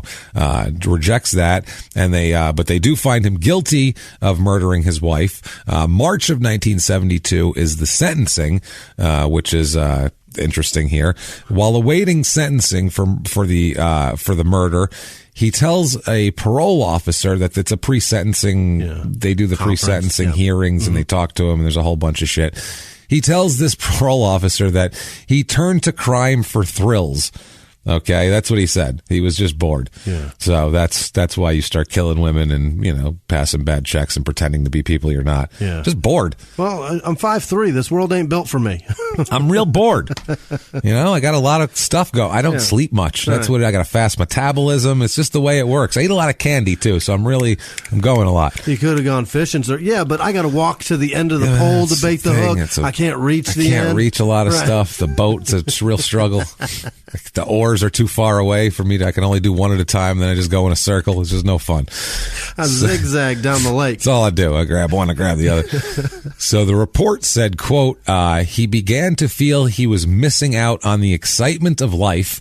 He began to choose as his idols men who were involved in criminal activities. Wow. So that's what the pre-sentencing report says, which is not a good pre-sentencing report. No, that's bad. That sounds bad. Yeah. It's not like, well, he had a bad time and he's good now. Like, it was none of that shit. No. It was, he just was bored. So if he's bored, he might start killing women, which is... That's not positive outcome for like later. No, we're gonna put him away, right. I think. And then March of '72, the county circuit judge Alfred E. Woodward, not Alfred E. Newman. Which is the comics guy? He must hate that so much. Son of a bitch, Alfred E. Woodward. Put the E in. I know. Just kill that E. Delete that real fast. Nope, not doing. He sentences him to. Well, what do you say here? We'll do. You, sir, may certainly fuck off. 50 to 99 years in the state penitentiary for murder. No, this story is nowhere near. You're like, oh, okay, now we're going to have a couple appeals. So that's over. No. Way crazier shit. No, court is nothing. There's no court in the rest of this. It's just craziness. Okay, so he's sentenced to 50 to 99 years. You'd think... Wash our hands of this guy like a dealer in Vegas. Right. Flip him over. Flip him over. And also for the attempted murder here, he goes to the Pontiac State Prison. Yeah. And he goes, a bad place for a 5'3" woman murderer, probably, I would imagine. The prosecutor in this case, Joseph Laria, said about him, this is a great quote, he was a strange little bird. Oh. A strange little bird. Who said that? The prosecutor. Yeah. Called him a strange little, mainly you call like an old lady a strange bird, right. Like a 75-year-old woman who's peculiar. He got the little dig in there. Yeah, he was a strange little bird. He was stoic during the entire trial and never took the stand. I found it difficult to believe, but ladies found him attractive. This is what I mean. The prosecutor's like, I don't know why. I don't get it. I'm looking at him going, he's a piece of shit, and all the women are swooning. I don't understand it. But luckily, apparently, there wasn't that many in the jury, or the ones in the jury didn't find him attractive, and they sent him down the river. But the stenographer... she was drooling. Stenoggin one-handed. She had to unbutton a couple of buttons in her blouse. She got a little hot.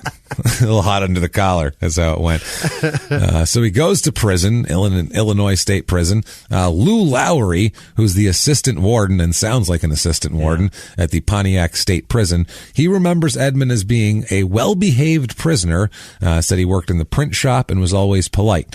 He says, quote, I'd see him with the Bible in his hand everywhere he went. He had more charisma than most inmates, and he knew how to do his time. He was always mannerly. Good morning, sir, and things like that. Yeah, the Bible's going to come in big here, and he is going to turn into quite the interesting fella here. One of his lawyers said that when he visited Edmund in prison, he was told that Edmund had a steady stream of women visitors. Steady stream of women visitors. There's barely TV yet.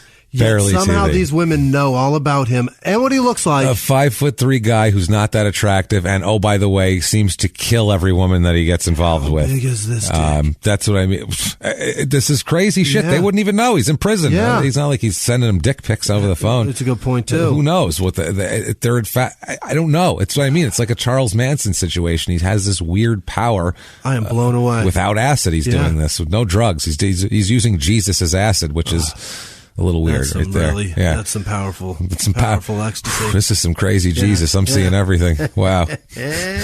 So he's in prison receiving a steady flow of women visitors.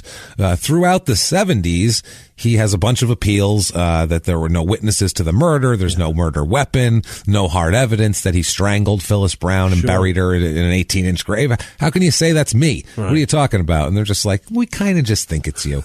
A lot of coincidences going on here.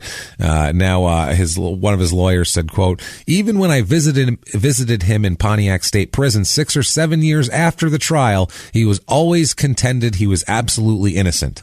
So he says he's innocent. He says he's innocent here. Now, 1978, while he's doing all these appeals and he's finding all these women, he meets a particular woman, a woman named Joan, through the Pen Pal program here.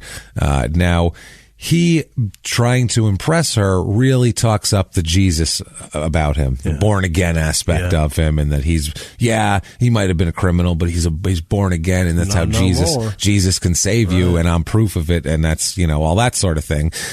So not only that, he starts exaggerating and fibbing on why he's in prison. Rather than saying, I'm in prison, and you can't Google search him. There's no background check you can pay $10 for back then. It's just whatever people say.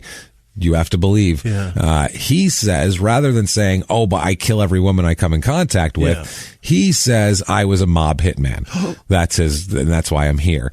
And he tells her that he was on death row, and Jesus has made him turn his life around. I'm no longer a hitman. No longer a hitman. I've been in prison, and now that I'm on death row, which he's not, now that I'm on death row, Jesus has brought me around to the light, and, that sort of thing, and I'm saved. So it's cool. It's good. Don't worry about it. A lot of eye ties named Lopes. That's the thing. He said, but still, they used him as a hitman, like Kuklinski. It's the same thing. They're like, he's strictly highly paid, by the way. I'd never be a made man. No. He doesn't get his hands dirty with hijacking or thing. He's a highly paid specialist. That's what he says. I'm a killer, and they call me, and I have contracts, and I go out, and, he's very, very, very big time there. Now, Joan and Ed in New Year's Eve, 1979, they're talking on the phone, which is a great way to ring in the new year. Talk to your murderer, fucking prison boyfriend. And he says, quote, do you believe in Jesus Christ? Do you believe Jesus Christ is our high priest? Which I've never heard it put that way. I'm not a religious guy. I don't know much about it, but I've never even heard that when I was watching the 700 Club to make fun of it when I was stoned when I was 15. I used to love to watch the religious channel when I was a teenager, stoned, and they'd sing songs and shit. Oh my God, were they fucking hilarious. Giggle your balls Oh my God, Jesus, I would laugh so hard because just the hair, and they're all shiny, and they're singing these songs. I'm like, this is hilarious. I mean, come on. This is awesome. The lamest of the white people write those songs. Awesome. They're the worst songs they're grooving, ever. Ain't that good news? The lyrics are terrible. Oh boy. It's Pat Boone's up there fucking... Because that's what my cousin used to put. He'd be like, you gotta watch Pat Boone. He's hilarious, and he's just such a corny shit. It was so funny. Ain't that good news? Ain't that great good news? I remember that. We used to laugh, and my cousin would sing it all the time. Hey man, because we'd crack up laughing. Pat Boone all at 1 a.m. when we'd smoked a lot of weed. So. Religious songs are always when you hear the lyrics, you just go, these aren't even easy to remember. How do people know this? They really got to shoehorn shit in there. I remember that night. Barely rhymes. This was I was so stoned that night, I drank a can of creamed corn. Drank it out of the can. I just tipped it up and tapped the bottom and drank a can of creamed corn. That's how stoned I was. That's disgusting. At 15. Oh yeah, I didn't care. I was starving. Didn't matter. It went down. So yeah, that's at 15 I was chugging creamed corn, everybody, as a party animal. So Joan, do you believe Jesus Christ is our high priest? And then he says, quote, then why don't we declare our marriage vows right here and now? Since he's your grand dragon too. Jesus is everywhere, so he's witnessing it. So why can't we just say on the phone, we're fucking married, babe? So he does that. So they're prison married, I guess you could say. Phone Jesus married. Over the phone. So January 20th, 1983. He's released from prison. How? He's Why? paroled. Why? After 11 and a half years of a 50 to 99 year sentence. What are you doing, Illinois? What the fuck is that? What now, sense does that make? The weird part of this is I did a little research on this and found some stats here. And 11 and a half years for murder and attempted murder is actually right on average. In 1983, which was the year that Ed Lopes was let out, 234 murderers were released from the Illinois prison system. The average time served by all 234 of them was 10.2 years. How the fuck is that justice? The average thing. But the problem is he got sentenced to he didn't get sentenced to 20 years and then get out in 10. Yeah. He got sentenced to 50 and 99 and much did more. Fucking 11 and a half. Wow. Which is really low. That seems easy. It seems ridiculous. There's only one condition of this insane deal. Okay? Don't murder again? Well, two conditions of this insane deal. Two. Okay. One is don't murder any women or even try. That's the other three. Sorry. Also, don't try to murder women and then not. Don't even make an attempt. No attempting to kill anyone. Also, the main one is don't leave the state. Okay. You have to stay within the boundaries of Illinois. We're going to keep you? We're going to keep in the states. You just have to stay in the state on your parole. You're not allowed to leave the state. If I'm Illinois, I'm like, you're free, and you're free. You're not allowed to come back to Illinois. Yeah. You're banned from the state. So instead, he is not allowed to leave, obviously. So after 8 days, he leaves the state. He immediately leaves the state because he's an asshole. And that's what you do when you're told not to do something. You do it. He's the size of a teenager. He may as well behave like one. May as well act like it. So rather than being thankful that he's out of jail after 11 and a half years on a 50 to 99 fucking bid, he instead, he has a parole meeting 8 days after he's released, and he misses the parole meeting. So that's not terrific here. So that they start looking for him. Now, while this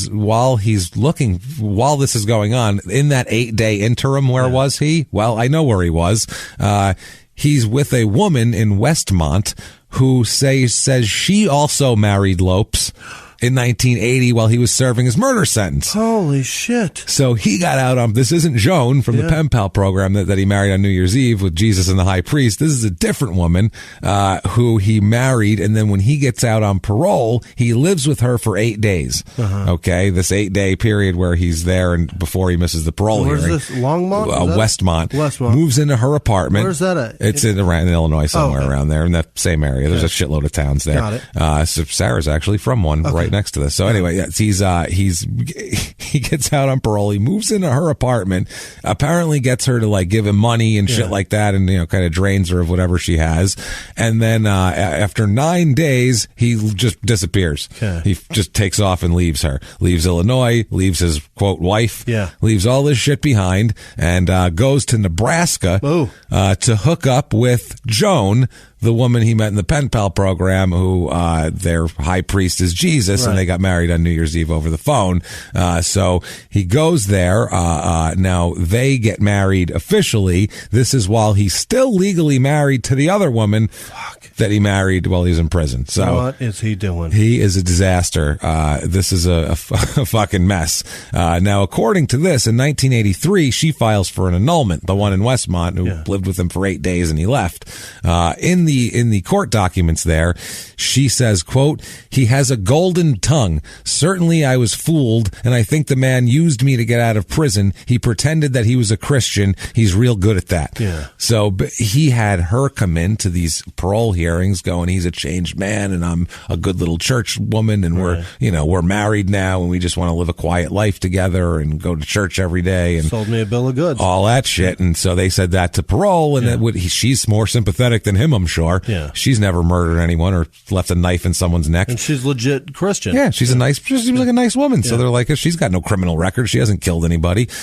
So 9 days after he's released, she does get the annulment. Okay. 9 days after he's released, they're looking for him. Now he's a fugitive, but they don't like really look for him. They just go, if anyone sees that Edmund Lopes guy, we're here. So, all right, what's on TV now? And they don't really like go looking for him. They don't do anything because he's only in he's in Grand Island, Nebraska, which you should never have the word island in Nebraska. No. I get that there's lakes and you probably have a little island, but can't do that. Fuck you. That's not an island. No. I'm sorry.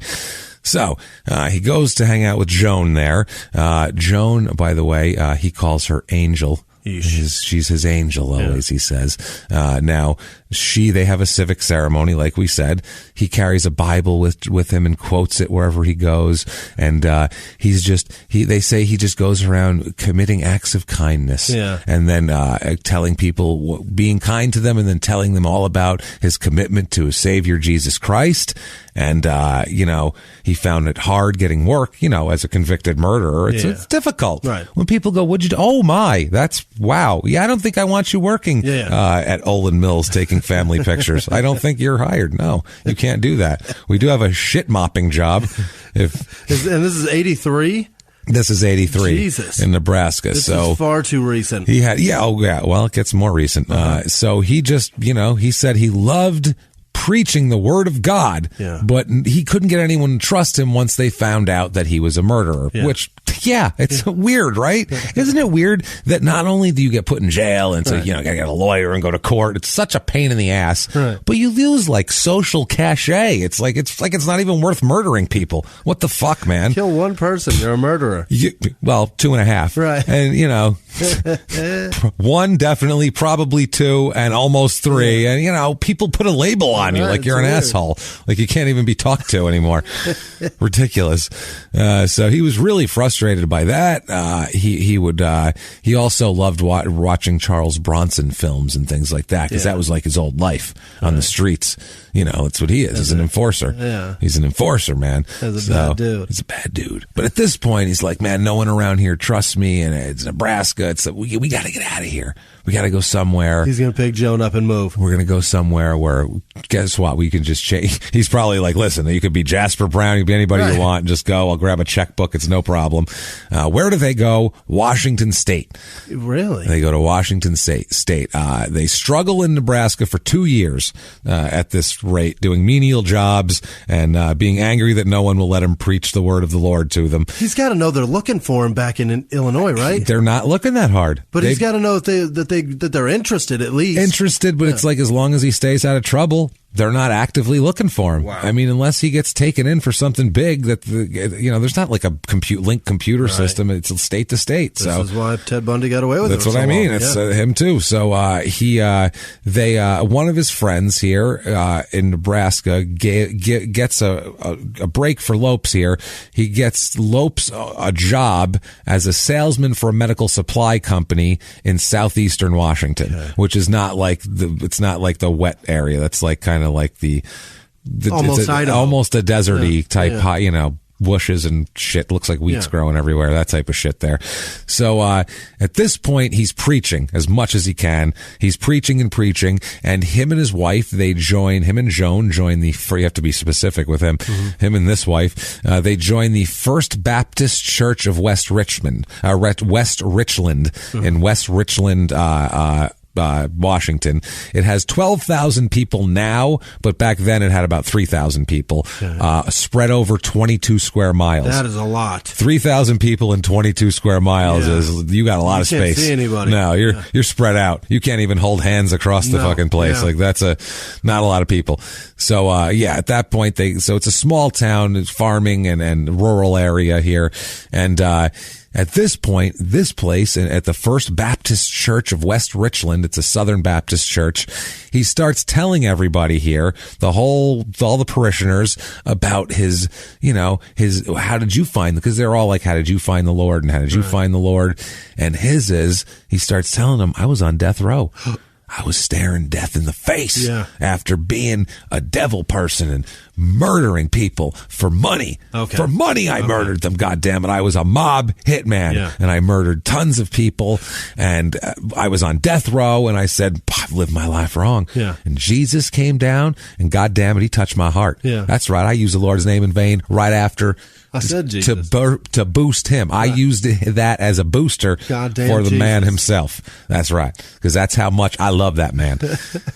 touched me on death row and brought me out of my doldrums. I love that he did tell them that he was on death row and for murder, because multiple you already contract know. Murder. Somebody says, I'm on death row. You go, oh, who'd you kill? Because nobody's ever been on death row for parking tickets. No. And that's right. It's all murder. Yeah. And the fucked up part is there's something psychologically where you look at a hitman as less of a dangerous person, as someone who, I don't know, stabbed a bunch of women or strangled them and buried them under septic tanks. Killed some people that maybe they deserved it. I don't know. That's nefarious. But you look at it this way and you're like, well, that was the lifestyle they were in. And I mean, if he wasn't doing that, I'm sure he would have done something else. Maybe those people killed people. You got to make a living. Right. I mean, it's one of those things. That's what he was good at. What do you want? Dexter. Yeah. It's exactly, but not even that, because he has a psychological need. This is like a Kuklinski, well, I'm pretty good at it and people will pay me, so what the fuck, I guess I'll do mortgage. It. Yeah, I'm paying my mortgage. So that's kind of the way he puts it, and that is more palatable to people. He feels like, I don't know how many versions of the story he got to before he was like, before he landed on the one that hits, you know what I mean? Like, I don't know if he worked this out. Yes, I was just going to say, I don't know if he worked this out in the small clubs and bars and shit before he took it to Saturday night, Saturday early show. He's like, I worked, now I got the bumps out. It was a little long in the middle, but now I switched that punch around to here, and pulled the fat out. I made here. The middle's now a tag, so it fucking works. It's weird. It works after the ending better than before. It's strange. So only comedians will understand the middle part is the meat, and that's the one that really fucking uppercuts. And I didn't realize the big laugh, and then the end of it's just like the pitter laugh that rounds it off. But it's only the big laugh if you say the other thing before it, because if you say the middle first, then it doesn't work. But if you do the middle at the end, then now you got something. It's now weird. You got a low laugh at the beginning, high laugh in the middle, low laugh at the end. I'm glad I worked it out in the shitholes, because otherwise I would have done it wrong. So joke 2. That's what he's doing here. So the people were amazed that such a terrible, guy who leads such a devilish life could be turned around by Jesus. And this is a story that people need to hear. They should be amazed because it didn't happen. Because it didn't happen. It's incredible. It's like a bullshit movie. I don't know, but they're so incredible. They're like, this can inspire others. If Jesus can turn this man's heart around, oh boy, he can turn any man's heart. That's the way they're looking at it. They're talking about making chicken salad out of chicken shit. Wow. That is that an old saying? It's lemons out of lemon. That's lemons out of lemonade. Okay, because I've never heard salad shit. I've heard old wrestlers, and all these wrestler interviews I watch for Crime and Sports, old wrestlers always say that. If they got a bad match, somebody's hurt, I made chicken salad out of chicken shit, and it turned out to be a pretty good match. That's hysterical. It's like an old man term that I never love heard it. that. It's better than lemons out of lemonade, or lemons into lemonade, I must say. That's amazing. Yeah, take that with you. Put that in your pocket and use that later, because you're going to enjoy that. You're going to be using that a lot, I have a feeling, at work and shit. I'm going to get fired for that one. Everywhere we go, you're going to be at the gas station. Jesus Christ. So good. They forgave him. They forgave him. Because this town, by the way, this is how small this town is, and especially at that time, but the town, you got to this town by crossing a narrow iron bridge over the Yakima River, okay? And the sign at the bridge says, quote, dismount and lead horses. Oh, it's that old. It's an iron bridge that they want you, watch. There's people that point is people with horses cross this bridge often enough to have signage to direct them to the correct behavior. So, and if this bridge collapses, you don't want to be on horseback when it happens. No, because you'll go right through. I don't know if the horse's foot will get stuck or how it works, but so this is a small area, and they're so impressed with him over a 3-year period that they make him the pastor of the church. They make him he gets a preacher's license. Apparently in Washington, you need some sort of preacher's license. But you don't need to go to college or anything. You can just go get a license and now you're a preacher. So he does that, and these people are captivated by him. Wow. They're tiny people, and it's a tiny town. He's a tiny man. It fits very well. He finally found this thing now. Right? He's using his past that he's embarrassed about, that everybody would, keep him out of. I can't get a job. Right. They won't listen to my Jesus talk.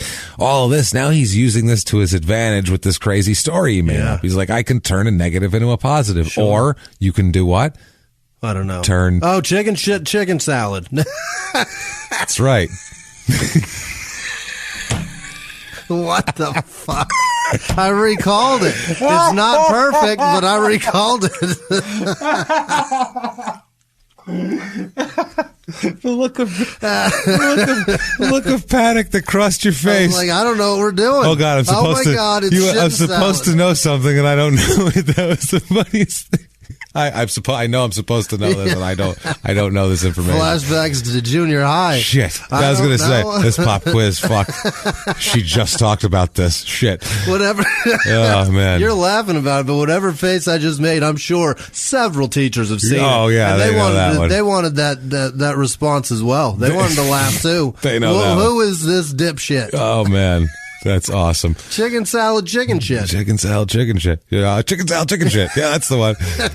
So I didn't nail it, but you get the gist. I got what you're saying. I get it. You know I remember. I get how it works. I was paying attention 10 minutes ago. You know what's up.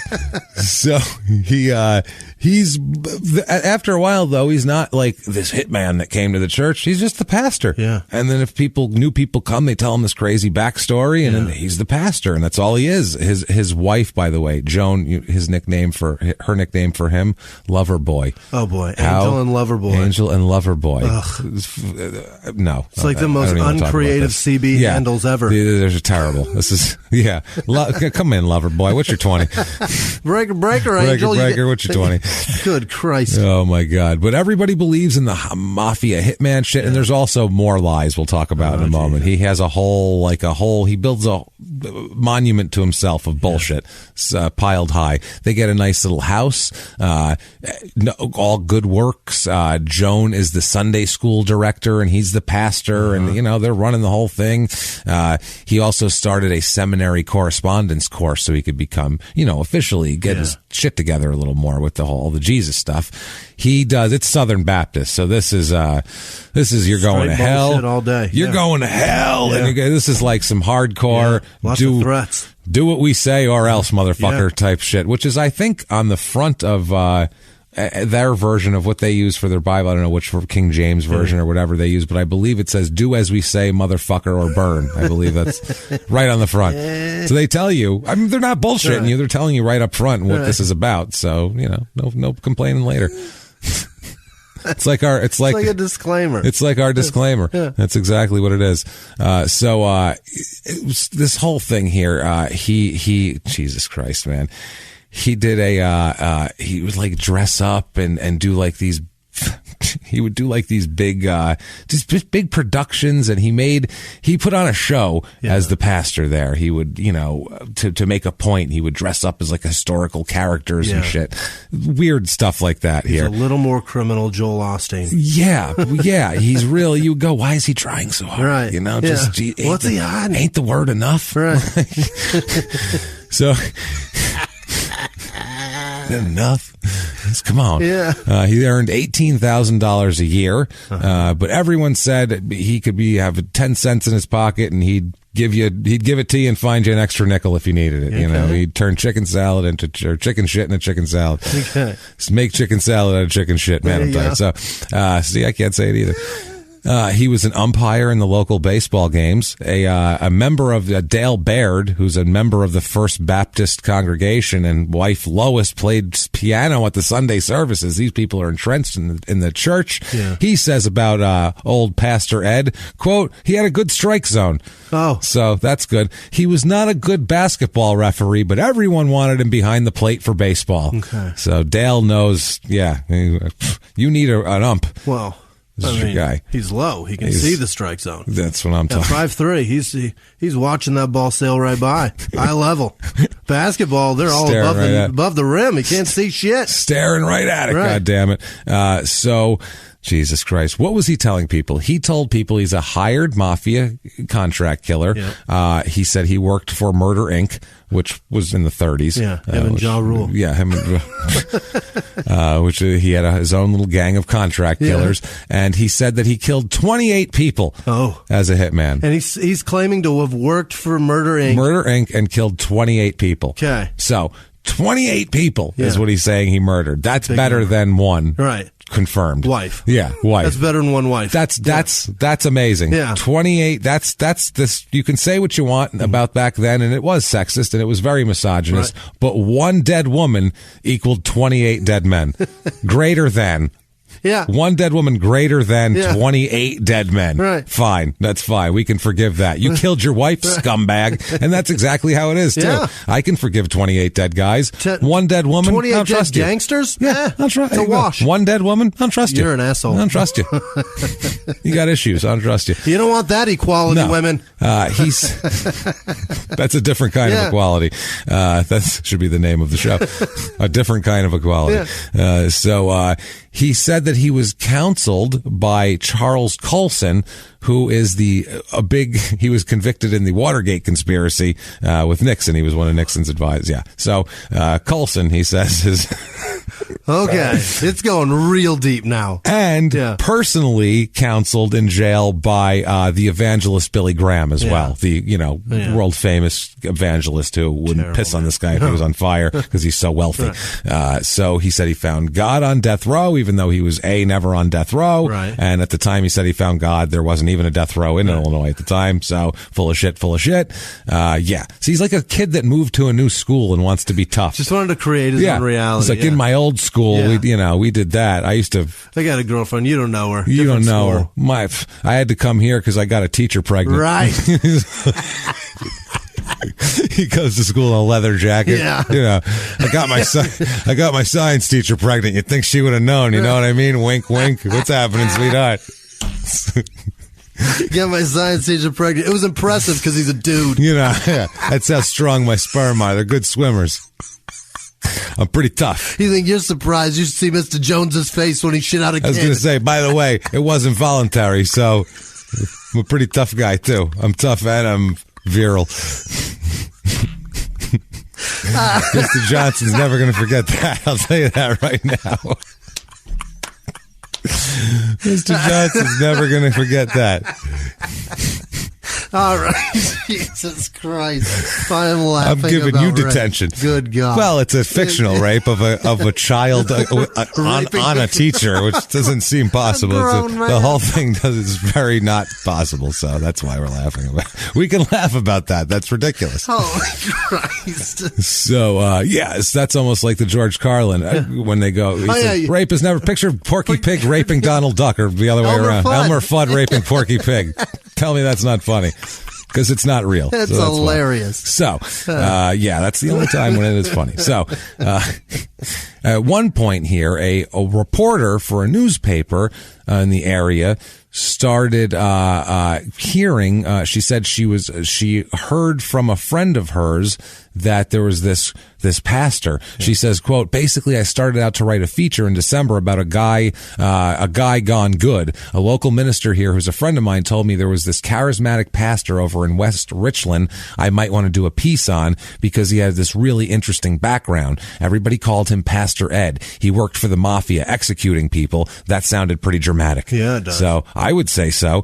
So she said that he told her all about his how he felt as a soldier in Korea. He was never in Korea. He was in the Marines, not during Korea, after Korea, and never went, or when it was never at wartime. He didn't go to Korea. Is what I'm getting at. It didn't happen. But he talked about his disillusionment he felt at being at war in Korea. Just made up emotions of other people's lives. It's ridiculous here.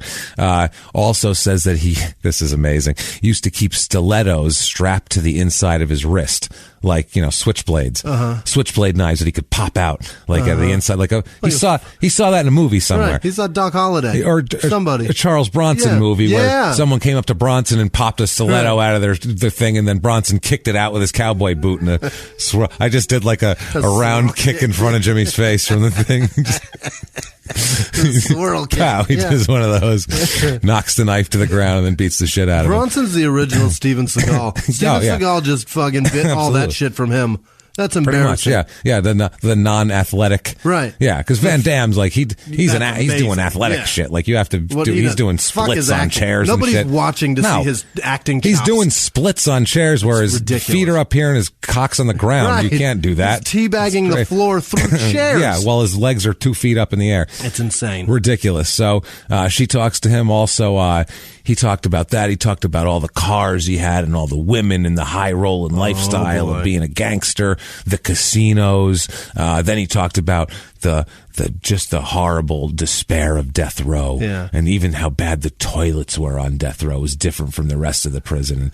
All this shit's made up for $18,000 a year. None of this stuff is real. Okay, this is how hard it is to make $18,000. Yeah, you have to make all this shit up. Oh my God! So she kept interviewing him. She said, "quote He described to me in terrific detail his 16-year career for Murder Inc., which sounds like 20. That's too long. Yeah, 15's too 16. 16 sounds like I put some time in. It's long. Yeah. Like, you're a veteran. You're a pro, but it's like not like an unbelievable amount of time. Yeah. 16-year career for Murder Inc. He said he executed 27 or 28 people. Okay. He's not sure. Give or take a wife. Yeah. You don't know. Throw that on there. Said his weapon of choice was a Luger that he nicknamed Betsy. For some reason. He nicknamed Betsy, on which he said he changed the barrel after every killing.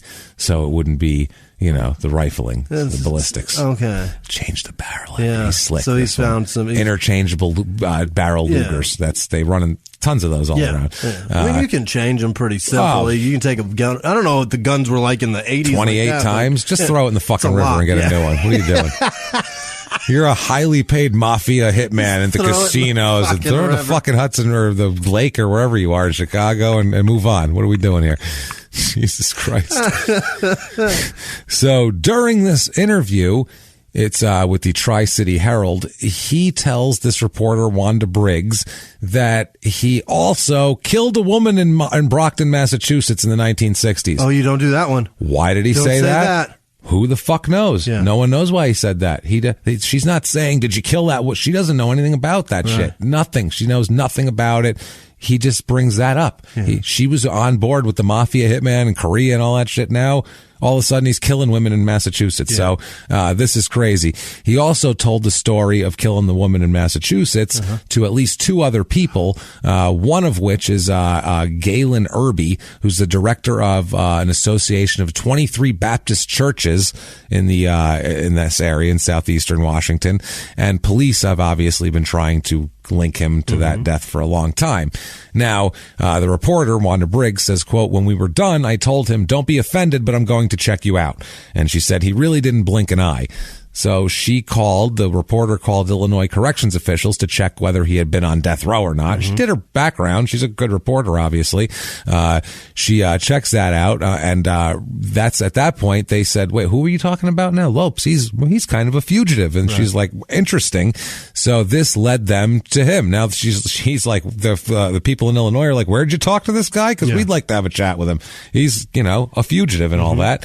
So all of this, they start looking for him, and on December 12th, 1991, at 2:40 p.m., West Richland police arrest him at church. 8 years of this shit? 8 years of him it takes. Wow. For him to be so stupid that he talks about this shit to a fucking reporter. Wow. Rather than just going, I like to do my work in anonymity because, Jesus and all. 8 just say that. 8 years. 8 years he's gone, on the run. So they finally get him. They arrest him for jumping parole, and after they read the story. The next morning, people of the congregation, realize that their pastor, they're calling him a liar and a murderer.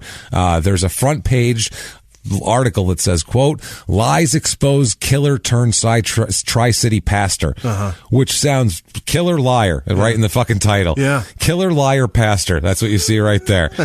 Bad stuff. The Illinois State Fugitive Unit head said, quote, he still owes this state time until 2019.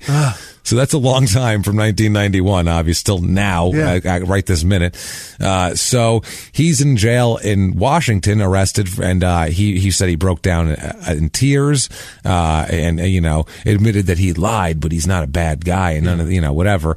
Now, one of his members said, quote, "He has an effective ministry. He would give you the shirt off his back. He's well liked not only by his church, but by other churches in this area. This was a total surprise. I mean, a total surprise." Yeah. So everyone is shocked. This is like blows a small town away. Like the Pastor Ed. Holy fuck. Is a terrible, terrible man. Well, he said he was a terrible man, but apparently he also lied a little bit. Right. But that's what he's trying to say. It's just the paperwork and that sort of thing. It's, parole stuff. Yeah. I've told you about what I've done. So, they want him to go back there, obviously. They're talking about he might be able to fight extradition, and he might not have to go back for a few months. But while this is going on, his church members, a bunch of them, end up raising his bail. They raised his bail for him to get him out of this situation. Why here. Would they do that? They do this. His lawyer in court said, quote, "So what has he done? Steal money, assault a female? No, he just left the state to become a minister. Is that a crime?" Yeah. Yeah, it is. You're not allowed to leave the state.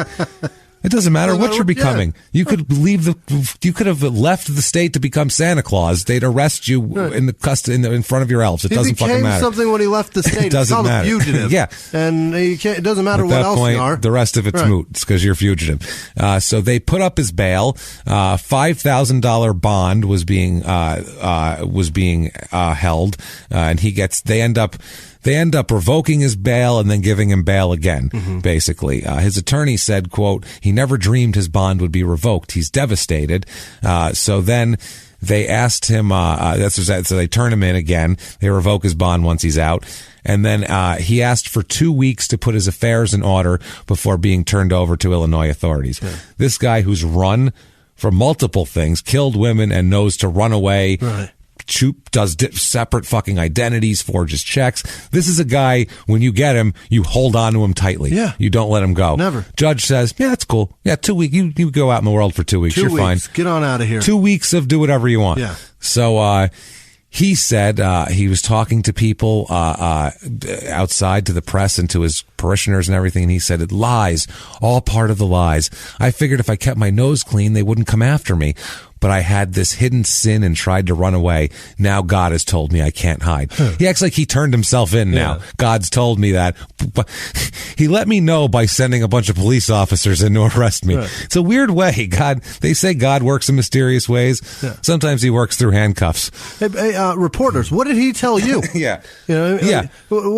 Forget what Jesus told him. What did he tell you? And tell all of us, please. Just let all of us know. This is much more important. Yeah, this is a big deal here.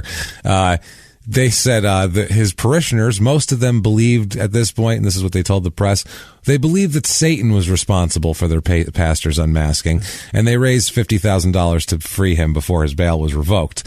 One person in the congregation, a Tammy Burke, said, quote, "It's got to be a mistake. He has such a wonderful testimony about how he was saved in prison, and I've grown in the Lord tremendously because of him. Wow. So how could he be lying? I believed it, so it can't be a lie." That's what she basically said. He told me such a line of bullshit. How could that be a lie? I believed it. Because it's a lie, that's why. Another woman, Patty Wilson, the women like him, described him as a true messenger of God. She said, "I about fell off my chair when I first heard his testimony about his past life as a mafia hitman. I do know that God works in special ways. This may be one of those times." Yeah. So they believe in him so much, they believe this must be something that God's doing. Wow. For everyone's benefit. How dumb. That's how trusting. It's amazing. It's incredible. Are they good? That's a question, though. Are they good people for doing this? I don't know. Are they just naive? Yeah. I think naive is the midway point between those two things, probably. Yeah, between dummies and dumb good people. and just good is naive. You're just like a little too, it's like a clutch. And that's, it's like It's one of those things. You're putting it in and out. This Pastor Galen Irby, he said his church and all the churches would stand behind Lopes, describing him as an exemplary person with a fine record as a pastor. Yeah. He says, quote, "We're in the business of trying to redeem people." Mm-hmm. And you can't get any more redeemed than that. No. He said, quote, "I wouldn't even say we made a mistake with him. He has never been any problem, and I've never had one complaint against him. He's been a different person now from what he was a long time ago." Now, Joan Lopes had no idea. She had no idea he ever killed a woman. This is of news to him, because this comes out of Illinois that he's not a hitman, but in actuality, he's convicted of killing his wife. Joan's lucky to be alive. And she hears that, and she says that she's shocked, but she doesn't care. She stands firmly behind him. Wow. He's a changed man. No matter what the past had, it doesn't matter. He had to lie if that's what he had to do, but he did it for good. This is God working in a special way. Yeah. This isn't a liar who's trying to outrun a murder rap. It's either God working in mysterious ways or a criminal working in criminal ways. In very basic criminal ways, not mysterious at all. Pretty straightforward criminal ways. So, he addresses the day after he left jail for his 2-week hiatus here. He addressed a bunch of people in Oregon, saying that it was funny though. He wouldn't tell them the truth too. He said the newspaper stories about him were all lies. He said it was a clerical error that he's a victim of. This is bullshit. He didn't say bullshit. I'm sure that would have been a good church. This is bullshit, man. Yeah. He said they said his voice was trembling. He was really worked up. He asked them 3 times, "People, do you love me? If so, do you forgive me?"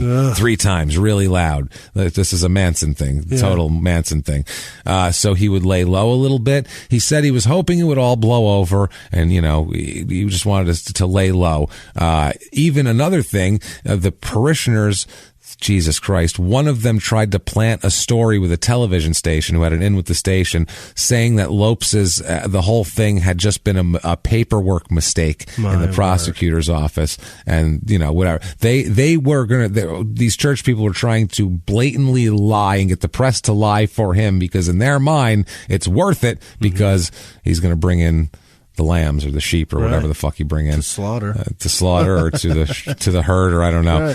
So on Christmas Eve, finally he's summoned to a special inquiry of the nearby town of Pasco, where he's interrogated by 6 fellow ministers. This is like getting called to a mob meeting in like Donnie Brasco when they take their jewelry off and give it to the next guy. Like, I might not come back for this. Sonny Black is calling for me. I gotta go. What am I supposed to do? He's got to sit down with the Grand Dragons. 6 fellow ministers. Yes. The Grand Dragons here.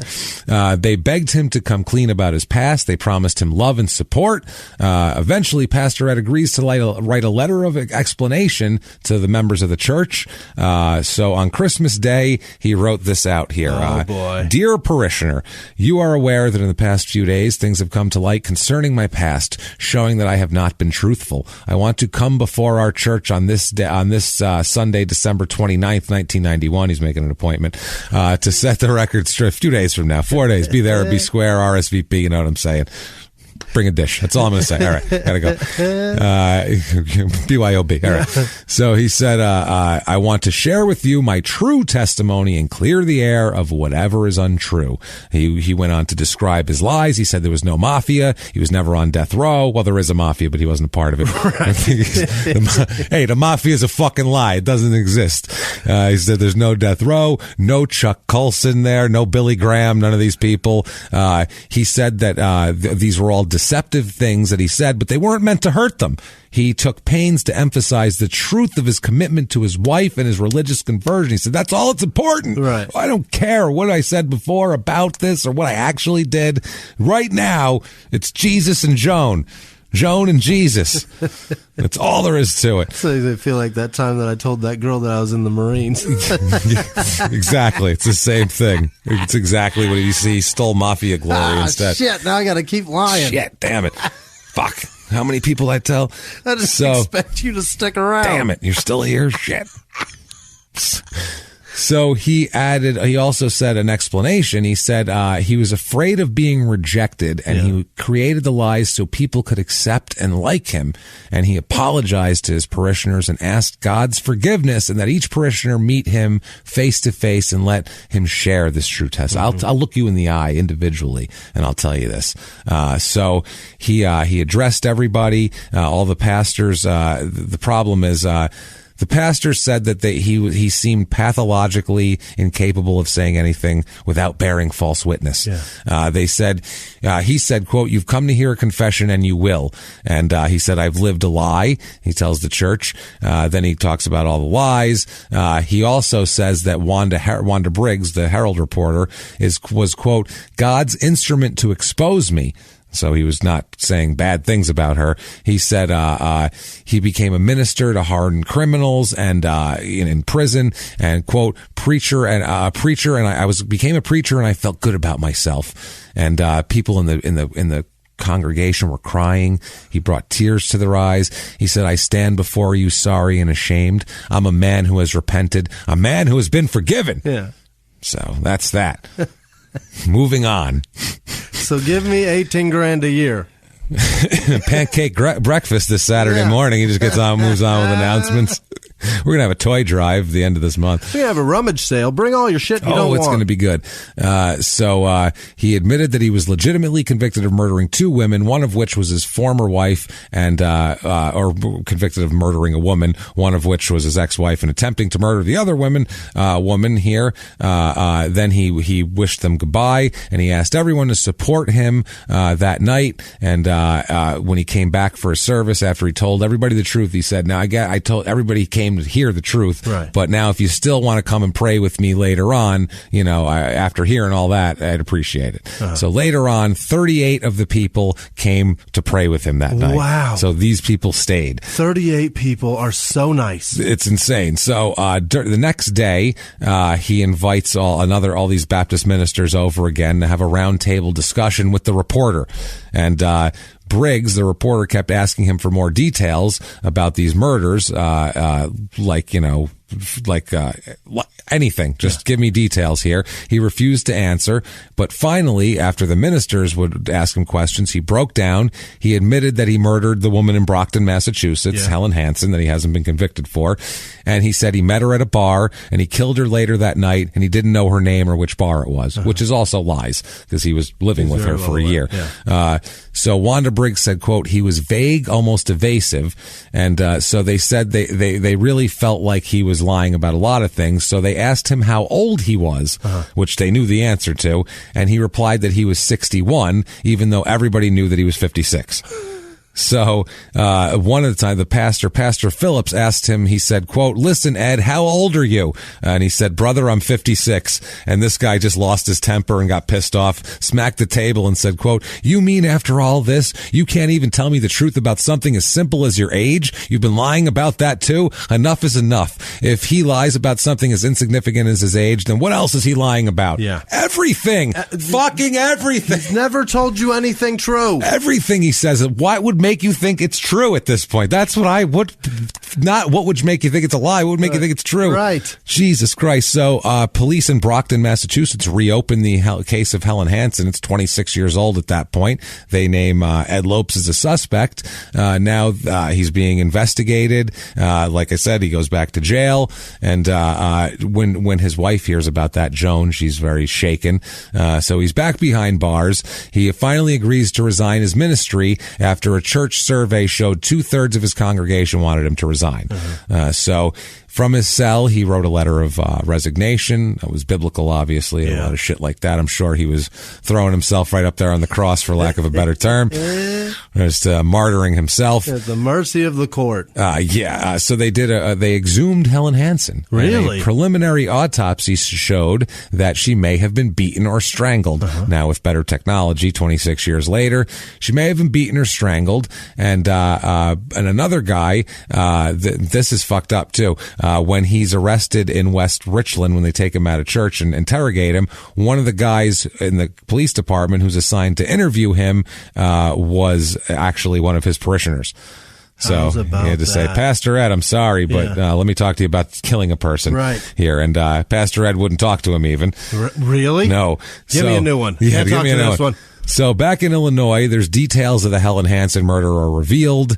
One of 7 of the members of his congregation traveled from Washington to Illinois to attend his hearings and support him. How do you do that? It's insane. This woman, Mary Land, said, quote, I don't think anything could shock us or surprise us anymore about this whole thing. So, but it was shocking to his current wife, who was shocked she was still alive. Buckle up, Miss Land. This is going to get crazy.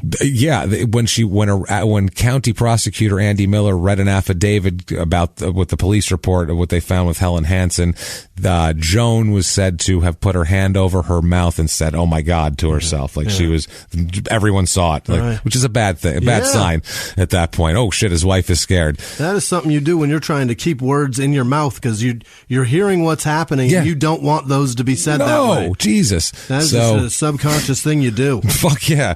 So I guess Illinois got tons of calls from church members at first complaining about this, but then once they found out exactly what he did, people kind of stopped, and it was just a few.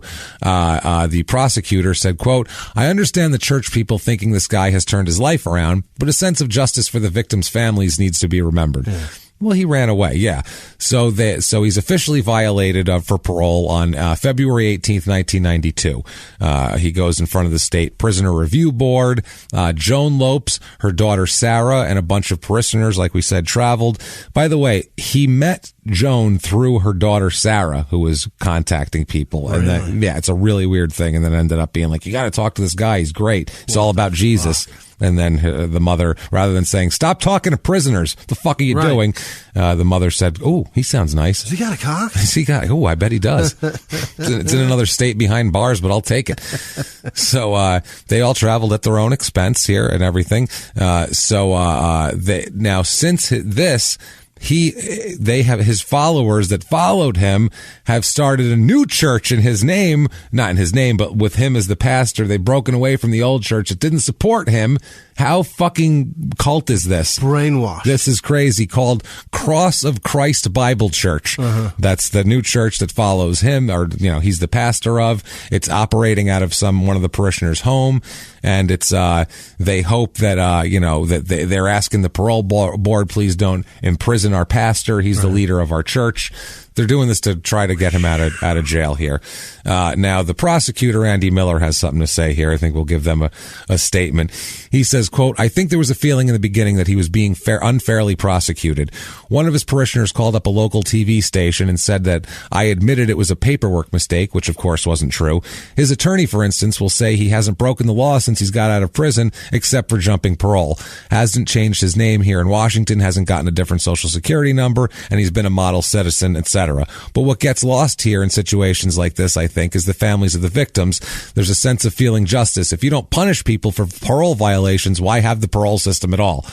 Yeah, he did 11 and a half years. He should have been the nicest guy in the world for the next, 40 years that he was on parole. In Illinois. Right. Do what you're told and stay there. You fucked up bad, and they're giving you a second chance. Be thankful. Right. So he asked to be returned to parole status without serving any additional time because he's been a law-abiding citizen, which is crazy. He says that he begged them. He says, quote, this is Edmund talking. There's jailhouse talk that you hear, and I was stupid enough to listen, that if you stay straight for 5 years, the board isn't going to bother with you. That was something I had in the back of my mind. I figured the board was going to say, well, this man is a new man, and let him go. That's what he told them. Like, I figured it was fine. You just let me go because I've been good. Obviously, I've been good here. So this, Jesus Christ here, testimonials by pleas from these people, his wife, his stepchildren, parishioners, co-workers, all these people from Washington that traveled on their own expense saying how important he is. All of them doing all this type of shit. No testimony from his victims, though, because Shirley Johnston does not, at any of his parole hearings, she never appears. She doesn't want to be there. She's frightened of him, and she wants nothing to do with him or anything about this. A man left a knife in her neck. That she wants nothing to do with shit. She wrote a letter saying that, at one point, just saying that I obviously would like him to be in jail as long as humanly possible. The thought of him on the street scares the shit out of me and makes me want to not sleep for a month. So, one of his parishioners said, quote, I didn't know Ed in the past, but I know that if history has ever been brought forth a changed man, this would be the guy. These people are fucking snowed. Certainly. Others, they told stories of him helping a grieving widower, befriending an ill child, carrying his a father figure to orphans and shit. Like, they're talking about him like he's fucking Jesus. Carol Spainheimer, who taught Sunday school classes with him, said, quote, the Illinois penal system is made to reform, to make new people out of old, to make them so they will not do what they did before. They have succeeded. With Jesus Christ and the penal system, they have made a new person. That's fucking funny. I don't know why. The Catholic Church has done that also, but it's for the worst. It doesn't work with Jesus and a penal system. It works out bad. Yeah. Well, if you have Jesus, your penal system is a whole separate thing at that point. It really turns into a weapon. He says, Lopes says, quote, the thing I would like to say to this board here is that I did not break the trust the board gave me as far as being regenerated, rehabilitated. I took that trust and I became a new man. Wonderful. They said, though, they vote they end up voting here to send him back to prison for jumping parole for how long? You, sir, may fuck off for 3 months. Oh my fuck. 3 months for jumping parole. One of the people said that Jesus Christ, it posed no difficulties, and the board said one parole person said that it should be another 3 years, but they vote for 3 months. They say if Lopes maintains a clean record and reports to Washington parole authorities, they're going to let him go to Washington. They're going to let him leave and everything as they instruct him. His relationship with Illinois officials will officially end when he leaves on Monday. They're like, if you go to Washington, you're gone. Now you're Washington's problem. Okay? You guys take him? All right, good. We're out. This is very butch and it's weird. What was Marcellus? What about us? Yeah, that's exactly what it is. There ain't no you and me. There ain't no you and me. Yeah. Pop, I don't care if that motherfucker go to Indochina. All right, so the fuck out of town. They said another one, a criminal defense, one of his lawyers, who's also a born again Christian, said that, quote, we had a psychologist do a profile. He came out well. He was not a deceiver on this test. Great. I'm not on this test. How about the test of his life? Or he did deceive, and you don't see it either. Well, he said, then we had a polygraph. Have you committed crime since your release? That was one of the crucial questions. Again, he came out well. I think people who commit horrible crimes and realize what they've done later in their life and want to make amends for it somehow, I think some of the things he told the congregation, well, a lie, as you say. No, as fucking objective the dictionary says. He said things that aren't true on purpose. Therefore, a lie. Jesus fucking Christ, man. He says, was his effort of coming clean. He lied to be more good. Unreal. To get forgiveness. That's why he lied, they said. He just couldn't tell it in the real way. Wow. He even says that I think it might be possible that he talked to the newspaper because he wanted to get caught in his heart. That's why he told that woman. No, I think it's because he got away with it for so long, they ain't going to check. He felt like a big man, I feel like. Tell. He's like, that's all the way over there. That was years ago. That was 25 years ago, too. That's done and over with. Bill Phillips, who's the pastor of another church, said, quote, I tell you, emotions have gone top to bottom, left to right on this. The braggadocio quality of his mafia fictions always bothered me. There was something in that in me that didn't want to believe it. He knew, obviously.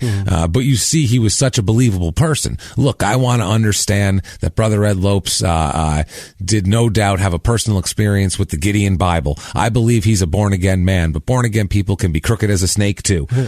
True. Most are. Yeah. No shit, man. Wow. My goodness. They talked to Joan during this whole thing, and she said that now he wasn't lying at all. She said, quote, the fifth letter I got, he told me what his crimes were. He never shucked and jived. She said he told me murder and attempted murder, and she said, did he specify who? And she said no. And they said, didn't the fact that he was a murderer bother you? And she said, quote, it wasn't the man I was writing to when I met him. Because Jesus had taken him and transformed him. Of course. So once you're transformed, you're transformed. That's it. He's not a murderer anymore. Also, He didn't tell you he killed his fucking wife. Yeah, no shit. Jesus Christ. My God. She said, quote, "Then one morning here a little while ago, I thought I was going to have to tie a ball and chain to my right leg. It was shaking so. I want you to know I've never for 1 minute doubted that little man." That's his wife. She said little man. She said that little man. He's a strange little bird. I've never doubted that little man. Yeah. Jesus Christ. Yeah. So, and then she said, by the way, he's going to get out of this mess. He's still going to be my little lover. She can't stop Jesus belittling him. Christ Almighty. The church, by the way, in the neighborhood now, the new church, it has 10 pews in a low ceiling room. They have a plywood board in the sanctuary that says enrollment 60 people there. Right. Offering last Sunday $822. Mm-hmm. Offering today $675. Building fund $4,600 to build a new building. They're nowhere near. So they're nowhere near. So back to parole court. He only has to do 3 months.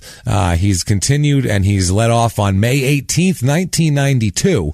By the way, the same day the board decided to send Ed Lopes back to prison only for 3 months, Brockton prosecutors in Massachusetts decided that there was not enough evidence to charge him in Helen Hansen's death. He's a free man. Oh, my They Lord. let him go.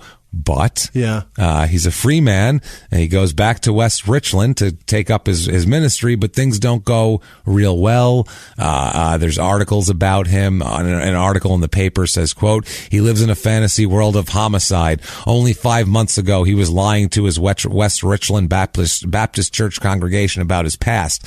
Not just lying either. He was spinning incredible stories of murders with himself at the center of the violence." Yeah. So they're saying what a piece of shit he is.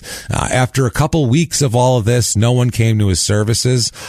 He was just a mess. After a couple weeks, him and Joan slink away into the night and leave Washington, which, by the way, he's not allowed to do. Right. And they go to Nebraska.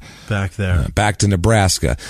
They're there for a little while, and records indicate he moved to Missouri in 1995. Okay, in 1997, police in Clinton, Missouri arrested him in Gower, which is north of Kansas City, for violating his parole by doing what? Committing fucking bigamy again. What? For the second time. He got married again? More bigamy. Yeah. More bigamy. You have to get divorced first, stupid. Right. And at the time, he wasn't living with either of these women. So he was married to 2 women, enough to get charged with, but he was living alone and working as a fucking laborer. So talk about all the downfall of marriage and none of the benefits. None. He's got nothing. He's getting arrested for it, for Christ's sake. So December 2nd, 1997, his parole is revoked again. He is brought back to Illinois, his original, and imprisoned at Dixon again. So he's put back in prison. That is 1997. In prison, he's still trying to get parole over and over and over again. One parole, I found his parole reports, which are pretty cool. Here is a report from 2013. So that is 16 years after he got put back away here. They say, quote, "Mr. Lopes' institutional adjustment has been good. His last ticket was of a minor nature in 2011. He resides in the healthcare unit due to his medical needs. He's confined to a bed most of the time. Awesome. He still works as a janitor and is active in religious groups. He's now in the hospice program and administered to spiritual and emotional needs of the fellow inmates of hospice." January 2nd, 2013 is a parole hearing. He's interviewed for parole. It's at the Dixon Correctional Center. He is there's a 3-person board. He's 77 years old. He is serving a shitload of time, obviously. He's in the medical unit. He expressed remorse and stated that he thought, at the time, back in the day, he thought he was God's gift to women. He says he wants a chance to get out and do something positive with his life. He wants his kids to be proud of him. You know, all those kids he abandoned. The ones that don't know him. 60 years ago. Right. You know, those kids that are probably maybe dead of old age. Those kids. He says that. He says his plans are to, when he gets paroled, to move to the Oxford House in Bellwood, Illinois. He's estranged from his wife, Joan. He said he would seek income through Social Security insurance, and he can receive Medicare through the VA because he was in the Marines, and they check on that. They say all that's true. Estranged implies that you don't know where they are. She knows exactly where you are, but she's estranged from you. She took off. They said he served in his life a total of 26 years incarceration.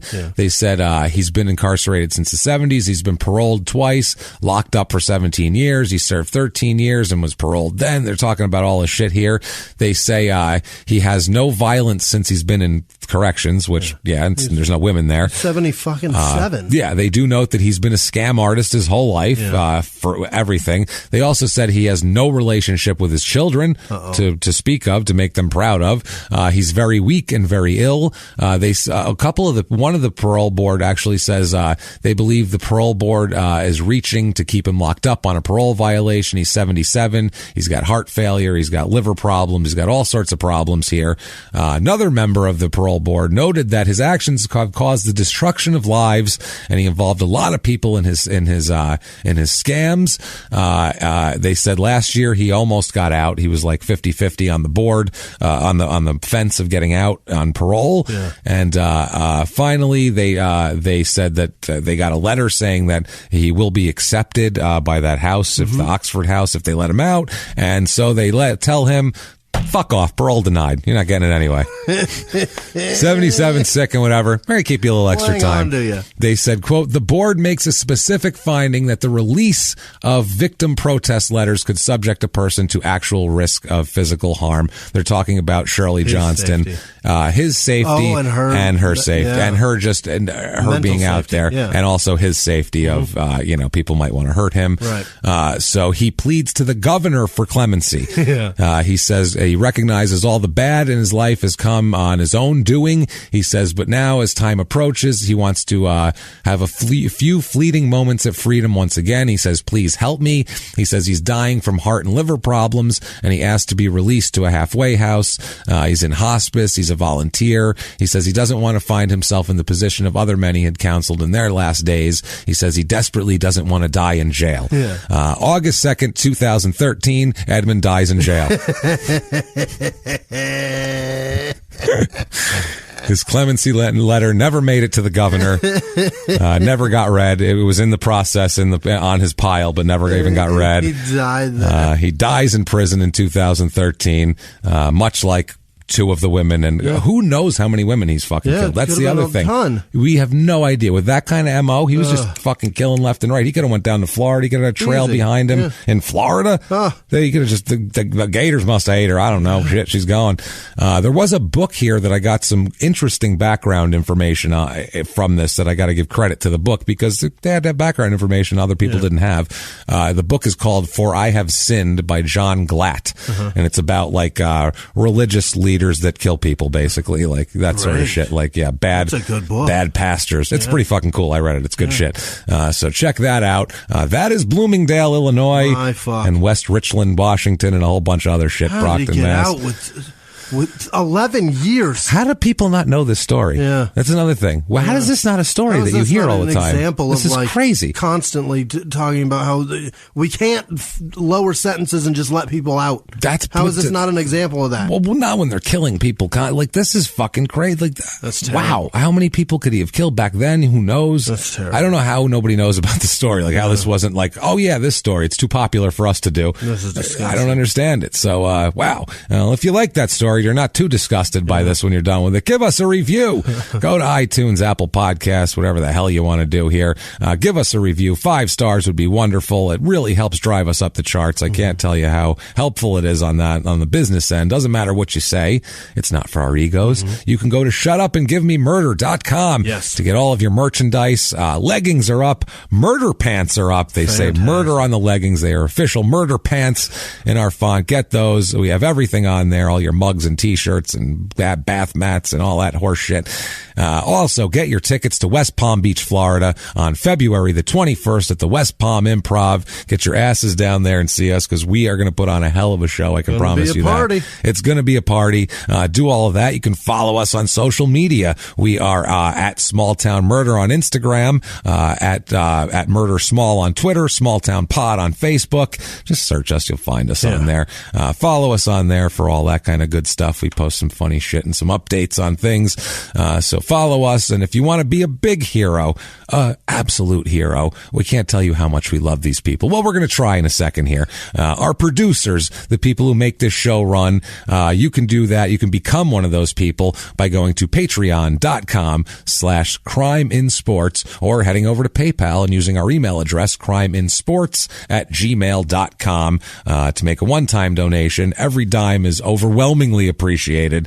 Thank you so much for everything you do for us. You guys are fucking amazing. And Jimmy, tell me a list of these goddamn amazing people, because I need it right now. This week's executive producers are Ari Karrason, Chelsea. What did I do? That's a weird last name. Oh, Chelsea Lene. That's what that is. There you go. Sorry. Chelsea, fuck, what did I do? Jesus. Tanisha Teo, Lisa Hewitt, Megan Schmelzenbach. Thank you so much. Thank you, everybody. That was a fucking unbelievable. Yeah, you guys are so nice to us. Ola. Oh, boy. Ole, I am so sorry. Ole Halawadiji. Don't look at me. I'm not, hey, I have. It's a tough one. Ola is definitely foreign, and no, that's not a Chad Smith. Ola Halajawadi. Not one of those Midwestern Olas that I hear all the time. Halawadij. I think that's it. Okay.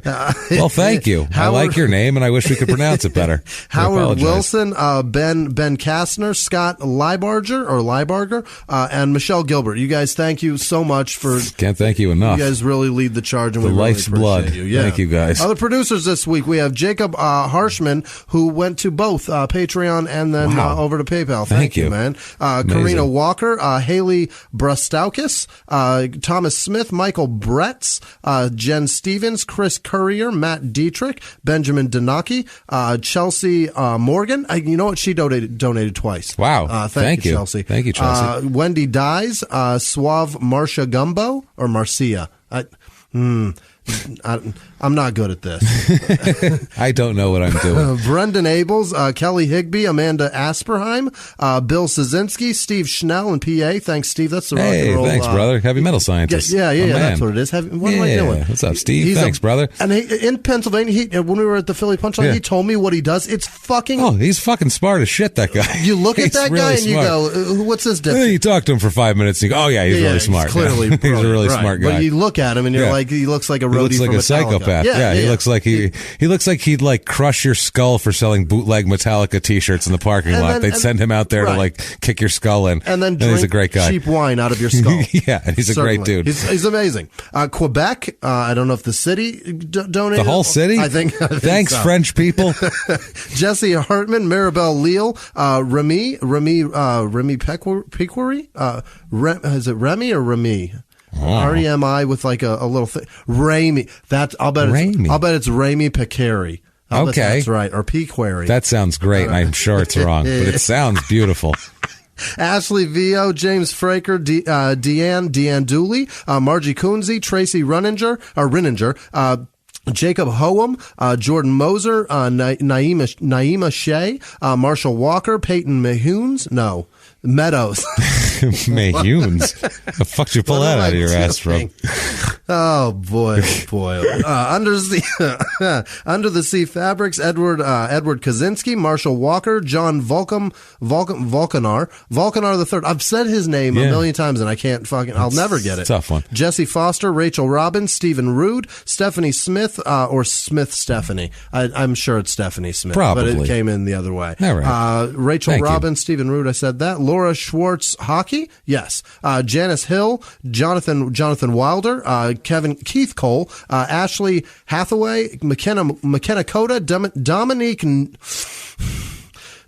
Nichols. There you go.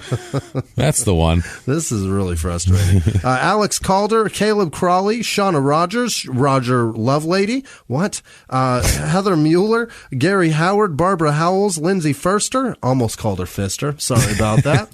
Mr. Hardly knew her.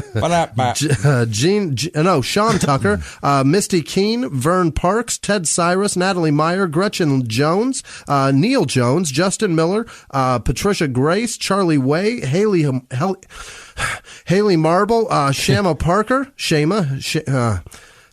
Yeah. Yeah. Sarah Jenkins, Hannah Simmons, Donna Engelhart, Rachel Stora. I said Rachel, and I got her again. May Lee Elliott. I hope it's probably somebody else, but I know somebody that goes by May Lee that does some adult films, and I wanted it to be her so bad. Oh God! Oh. May Lee Elliott. I was gonna look that up. Jesus Christ. Ren Finch, Maurice Peterson, Jordan Bennett, Herb Garcia, Lisa Watson, Lewis Tidrick. We've gotten delirious. Thank you, Levi's. Alyssa with no last name. Krista.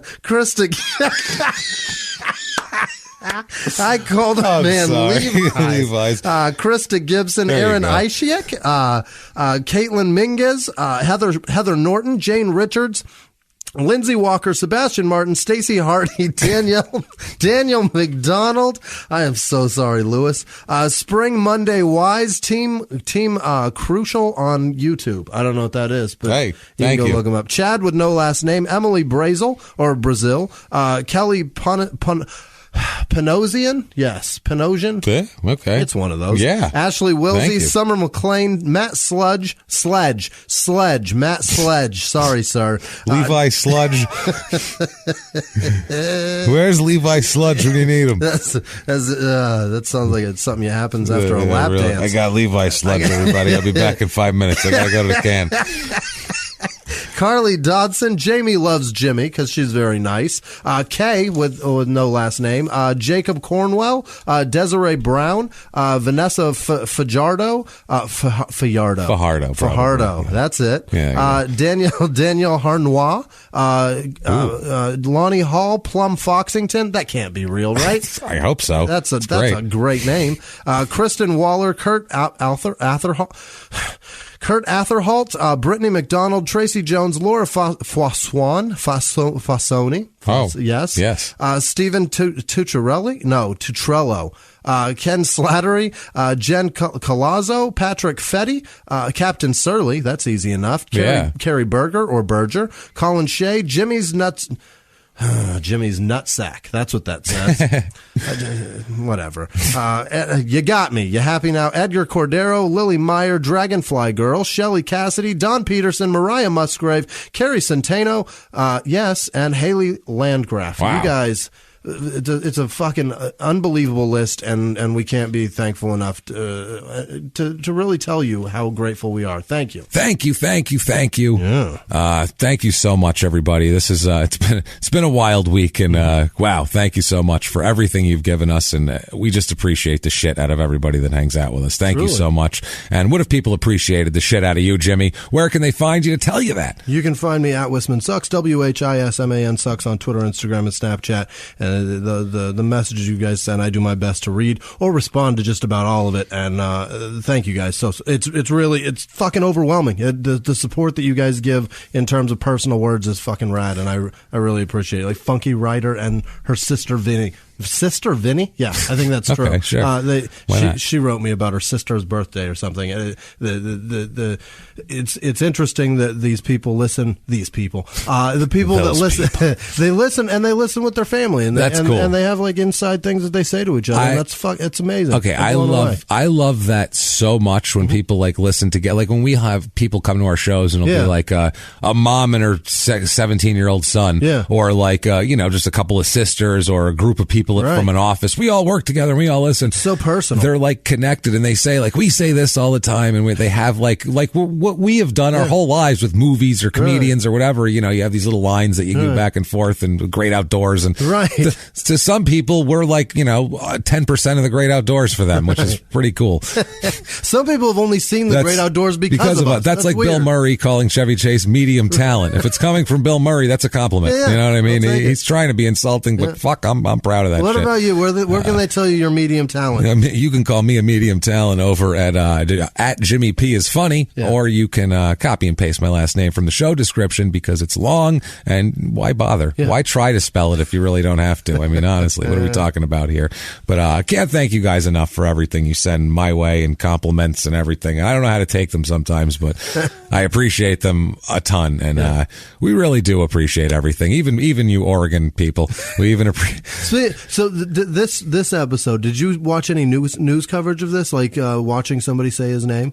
Because no, I just know in an article they say Lopes like ropes to make sure you know. Okay, to make sure you know it's not Lopez. It's not Lopez. It's Lopes. Because this whole time I was letting this ride. Lopes, and they say Lopes like ropes. Okay. Said, thank you, Chicago Tribune. You fucking bastards. I love it. I wanted this whole episode to go to get clarity at the end. I said this shit with confidence. And if your town isn't pronounced Bloomingdale, go fuck yourself because it's spelled Bloomingdale. I'll tell you that right now. There's a goddamn store with that name. I wanted the end way more popular than and you. then me go, are you sure it's not Lopez? And you go, no, I'm not sure. No, not positive at all. Care. And don't care. Nope, it's Lopes. Otherwise, I would have went with Lopez. He's dead. Fuck him. But it's Lopes. Fuck him. He's a dead murderer. Dead murdering liar. So fuck him. Anyway, everybody, until next week, it's been our pleasure. Bye.